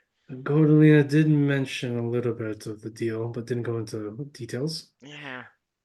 I assume it's for the best. I don't know how long atonement takes, but I feel like it's going to take me a while. Well, just know that you always have a place here, Ox. I appreciate it. Well, I hope that you keep your friendship with my daughter. Yeah. Steven's like, Steven's gonna get the shit kicked out of him as we walk away. Oh, yeah. But I'm just like, yeah. Maybe depending if she's still around after my atonement is done, I'll definitely. But you don't have to tell her I was here. Have a good night, Lord Bacanos. He doesn't say anything. He just nods his head in silence and bows good day, good night. Good evening. I grab Steven by the head. Okay. My bad. Shut your stupid mouth. Hey, man. Truth hurts. I'm sorry. I'm gonna show you some truth. Let's go to a bar. No. So I guess the rest of it is just me picking up the other stuff that the Yeah. guys on the ship wanted. It doesn't take you too long. And like I said, because you are a sand swimmer, many people obviously help you, cater to help you. It's like, oh, I can help you. I can find that for you. And it's pretty easy. And I hate for the this. most part, you don't even dude, the most part, you don't even pay. There's like, you saved my father's life, or you saved my daughter's life, or you saved my grandfather, you saved my cousin. Like, no, you're here. So you don't even spend anything. They just give it to you. Holy crap. Steven's like, can I get, and Steven tries to like, can I get this? Can I get this? Of course, we can get you this, we can get you that. And he's just like, okay, can you get me? And you just stop him. Yeah, I'm just like, stop, Steven, this is abuse of power, just give me a and I hand, will you know. throw you in the ocean. Is the cemetery nearby? Is there like a guy on duty? Oh my god. Dude, I need to eat too, okay? Come on. I know, but you don't talk to the straights like I that. didn't want to be this. Ooh. Maybe we can find somebody that can fix this. I don't know. Why didn't this Biz just wish me back to normal? Because Biz. It brought back everybody with wishes. I know. Technically, you just stood there silently and then boom, they're back. They reconstructed. It was fucking disgusting. Yeah. Nasty. Seeing Gassan and all that and Kira's coming like, Ooh, I Kira's- think I know Kira's somebody coming that can over help there. you. Oh, yeah, who? I'm just like, let's go talk to what's her face? The mechanical lady. Oh, Galahad? She might Galahad, yeah. She might have something. She might know of something. Mechanical lady. That I probably would have called her the mechanical lady. It's been so long. You go to Galahad at late night, and she's only one at home. The rest are still out. Mhm. She's like, Steven, Ox, what can I do for you? Are you all back? How long are you staying? Just we had to do this on late notice because we're leaving before the night's up. Okay. It's teleport. It's a whole thing. Sure. I know that this is a really weird request and a really late hour, and for that I'm sorry. But it seems that we have someone who would like to see if there's anything he can do about going back to his normal form, air quotations, because I Look, don't know what it is. we talked about this before, Ox. I'm not completely sure. I know that it has to probably something to do with an Imperial Ghoul. I will see if I can find one willing to speak with, that's willing to speak with a surface dweller. Maybe I can go talk to Jeffrey, since Jeffrey has connections now. Oh, we could have just asked Jeffrey, huh? He was like, I can go ask him right now. Oh, Galahad, I'm very sorry for your No, trouble. it's fine. It's okay. Tell me next time you're here for longer. Okay. And I just got the report yesterday from Jeffrey. I will also be procuring weapons and arms for the war effort too, so it's Sweet. good. Awesome. Yes. Well, Is there anything else you need? no, I guess that's it. I'm good. How's everybody else, Ox? How's everyone else doing? Oh, everyone? Well, I mean, I heard you Sterling is. I heard you fought this Charybdis creature. Didn't think it was real. That's an accomplishment. How Yeah. was it? How fierce was the battle? Oh, we destroyed it with its mother's own trident staff. Well, that is a worthy tale. Gabbard would be proud, and I can only imagine him waiting for you to tell him and regale the story, all of you. Well, sure he's he would probably love gonna have that. to go to Acheron for that, but Oh, I'm sure you can. probably. It's good seeing you again. She sees the axe on your hip. How's Laguna? He's moved on. She steps forward and puts her hand out. Yeah. I've learned a valuable lesson that sometimes you have to let go. It is a cruel lesson to learn, and it's one that it's hard to break free from. to get used to. Hmm. But you're in the right direction, Ox. It's good. I certainly hope so. Well, we look Steve's like, forward. yeah, and I'm in the complete opposite direction. Someone help me. God damn it, Steven. I don't deserve this. No, you don't, Steven. You didn't deserve anything that's happened. I will ask Jeffrey in the morning, see what he can find. I'll have him some words of biz. Fair enough. See what he knows. I appreciate your time, Galahad. Have a wonderful evening, and tell the rest of the crew I said hi in case I don't see them in the next 50 or so years. I will. I hope I see them soon. Maybe Gabor can lend a hand once he's returned. Oh, that'd be awesome. That guy's hilarious. And he's an actual arbitrator, so that would be very beneficial. Ooh, sweet. Well, I gotta go. I'm nursing some feelings right now. He's like, yeah. Steven just shakes. Yeah, never mind. I'm not gonna. Steven's Steven's yeah, like, okay. nope. Last time he grabbed me by the head. All right. So you finish things up there and head back. Yeah, to where we're gonna Biz find and- some. We're gonna find a graveyard, I guess, for Steven. No, Steven's just kidding. He's just like, I already have enough, man. Trust me. Okay. He's like, dude, we were just at a battlefield, like the siege of Palmbrick. Like, there's a lot of corpses. Okay. Do you have a bag of holding full of hands? I don't have a bag of holding. I just have bags in barrels. Don't tell Curious the black ones are mine.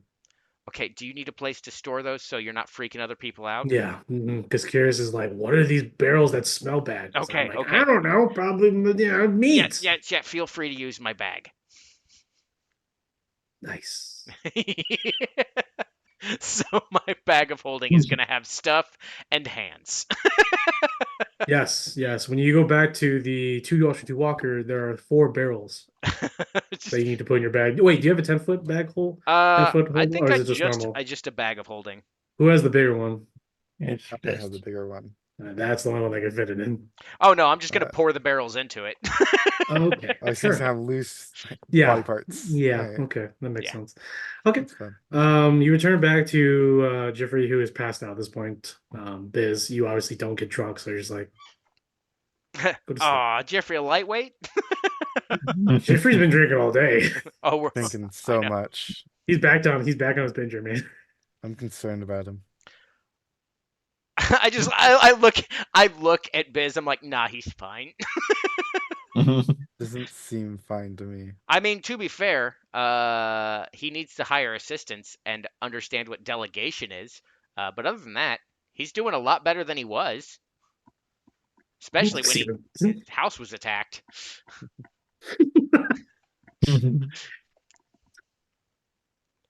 All right, you guys ready to head back? Yeah, I just look at Yeah. everyone who's just like stared at me like blankly. I'm like, what? You said I need to be more positive.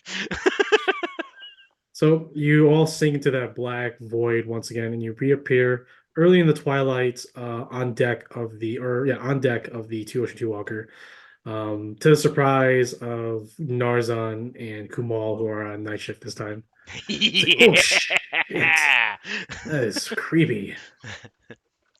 Hey, fellas. Hey.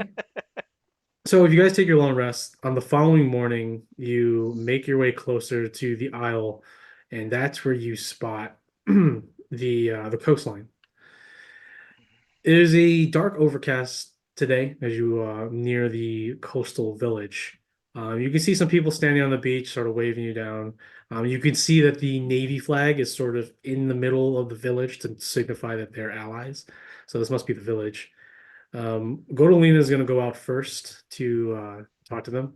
And as you make your way, Godolina floats down and talks to them, and they go and fetch somebody, and you can see a grizzled, sun-kissed dwarf with auburn long hair on a cane making his way out to the beach.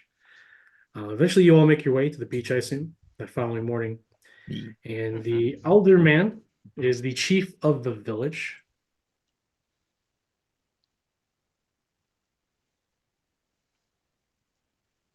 Chief of the village.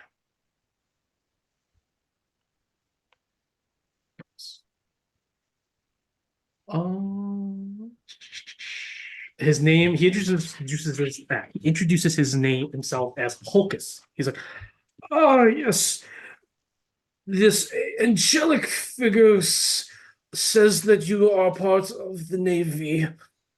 You've come to help us, I assume. I just look at Biz and Taff.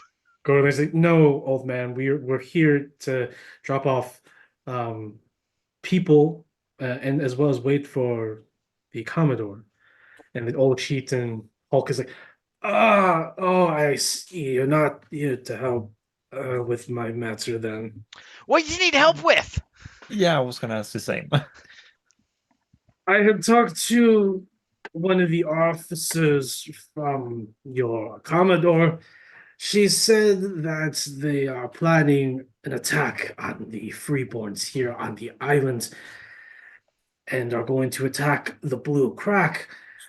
I offered them information on a secret path into the lower portions of the forts in the mountain, but I had a request that I believe that, or at least I thought you were here to help with.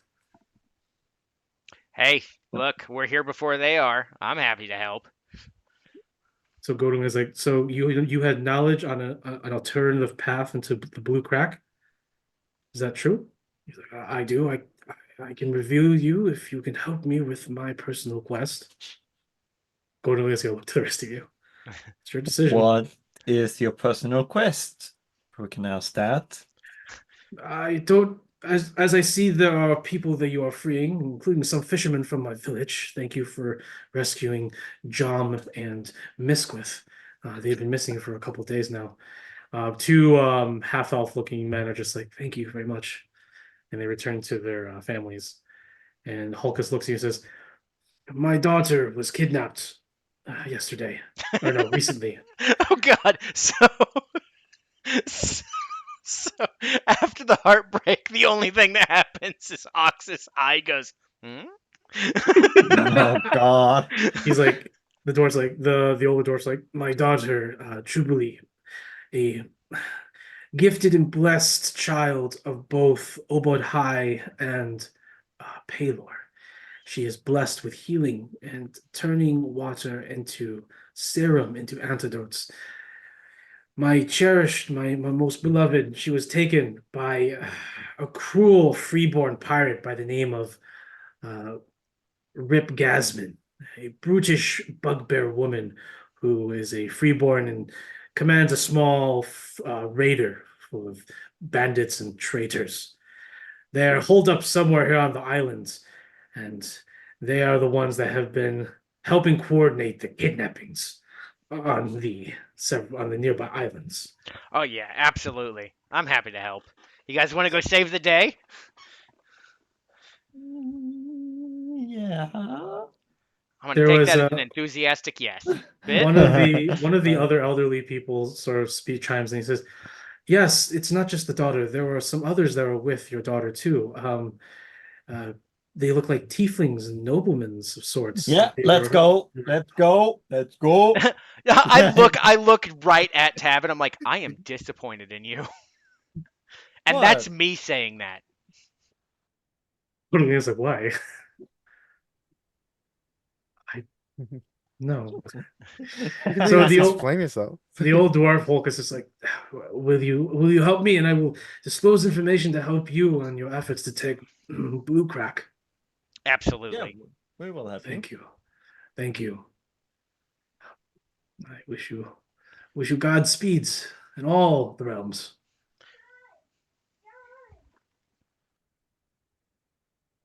So, with that, you all are standing there, now realizing you have taken on a new side quest, one that will find Corlax and this apparent Jubilee, and you prepare yourselves and gather your companions that are going to join you going further inland, and that's what we'll pick it up in the next Saturday. Woohoo! Thanks for joining us, everybody. If you want to see past episodes and figure out why it is that we've ended up where we are, how we ended up where we are, you can head over to biscuit10rpg.com. There are links there that will take you to the playlist of this entire series thus far. We are on episode 106. Holy crap. All right, everybody. Have a wonderful time, and thanks for watching.